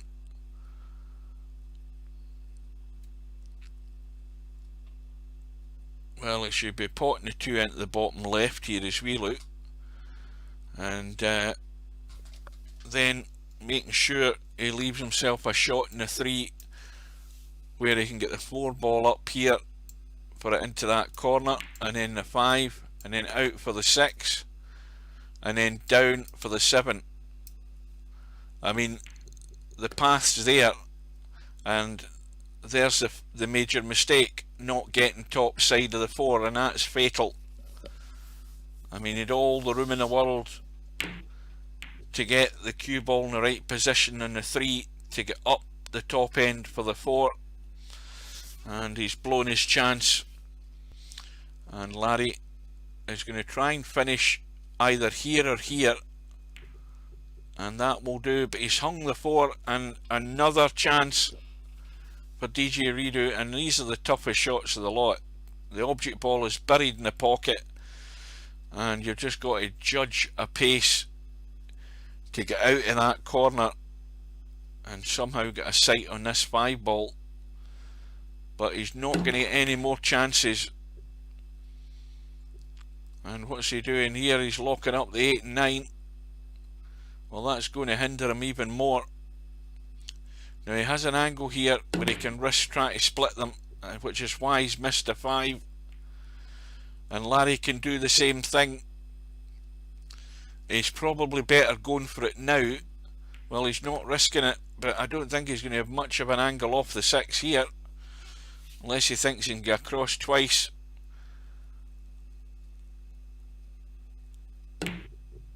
Yeah, he's missed a cut, so it's a 3rd chance. How many times do you think Larry's going to give you a chance to win this rack, DJ Redo? This is your 3rd attempt, and the only thing that's going to hinder that is this cut on this 7 down the rail, because he only needs the 7 ball.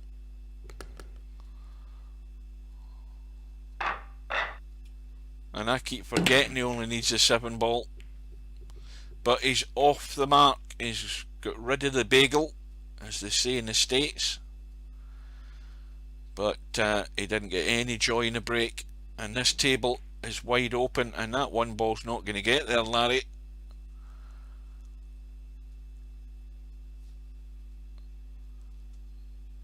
Just signs of the concentration drifting a wee bit, thinking a bit too much and holding for that too, and not getting the one to the hole.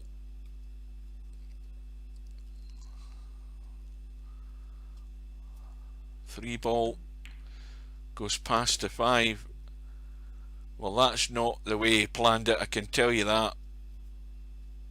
But he's cheating the pocket for the 3, and another good chance here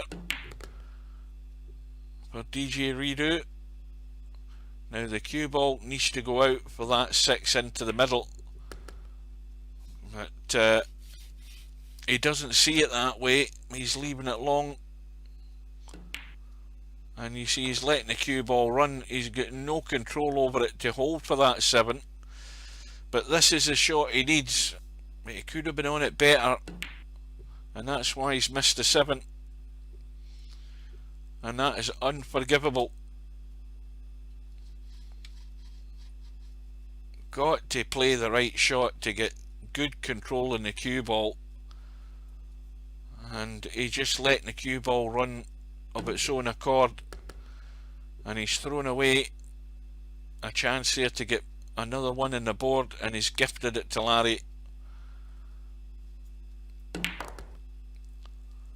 And Larry now is within 1 of taking the prize tonight. Now let's have a look at this bracket. Well, the winner will take away a $805 V, and the runner-up will get 405 tonight. And the runner-up looks very likely to be DJ Redo. Larry's broke off, and it's a dry break. And again, the danger is there.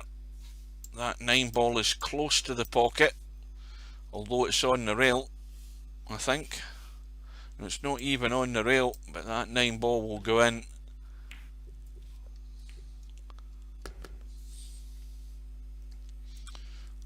And it will have to be a 6-9 combo.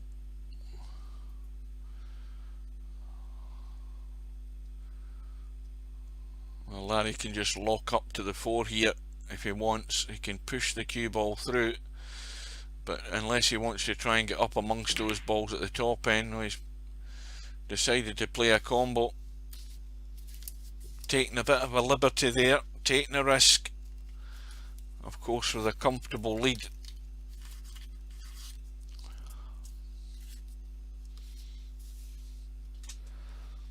And nothing's going to be easy for DJ Redo.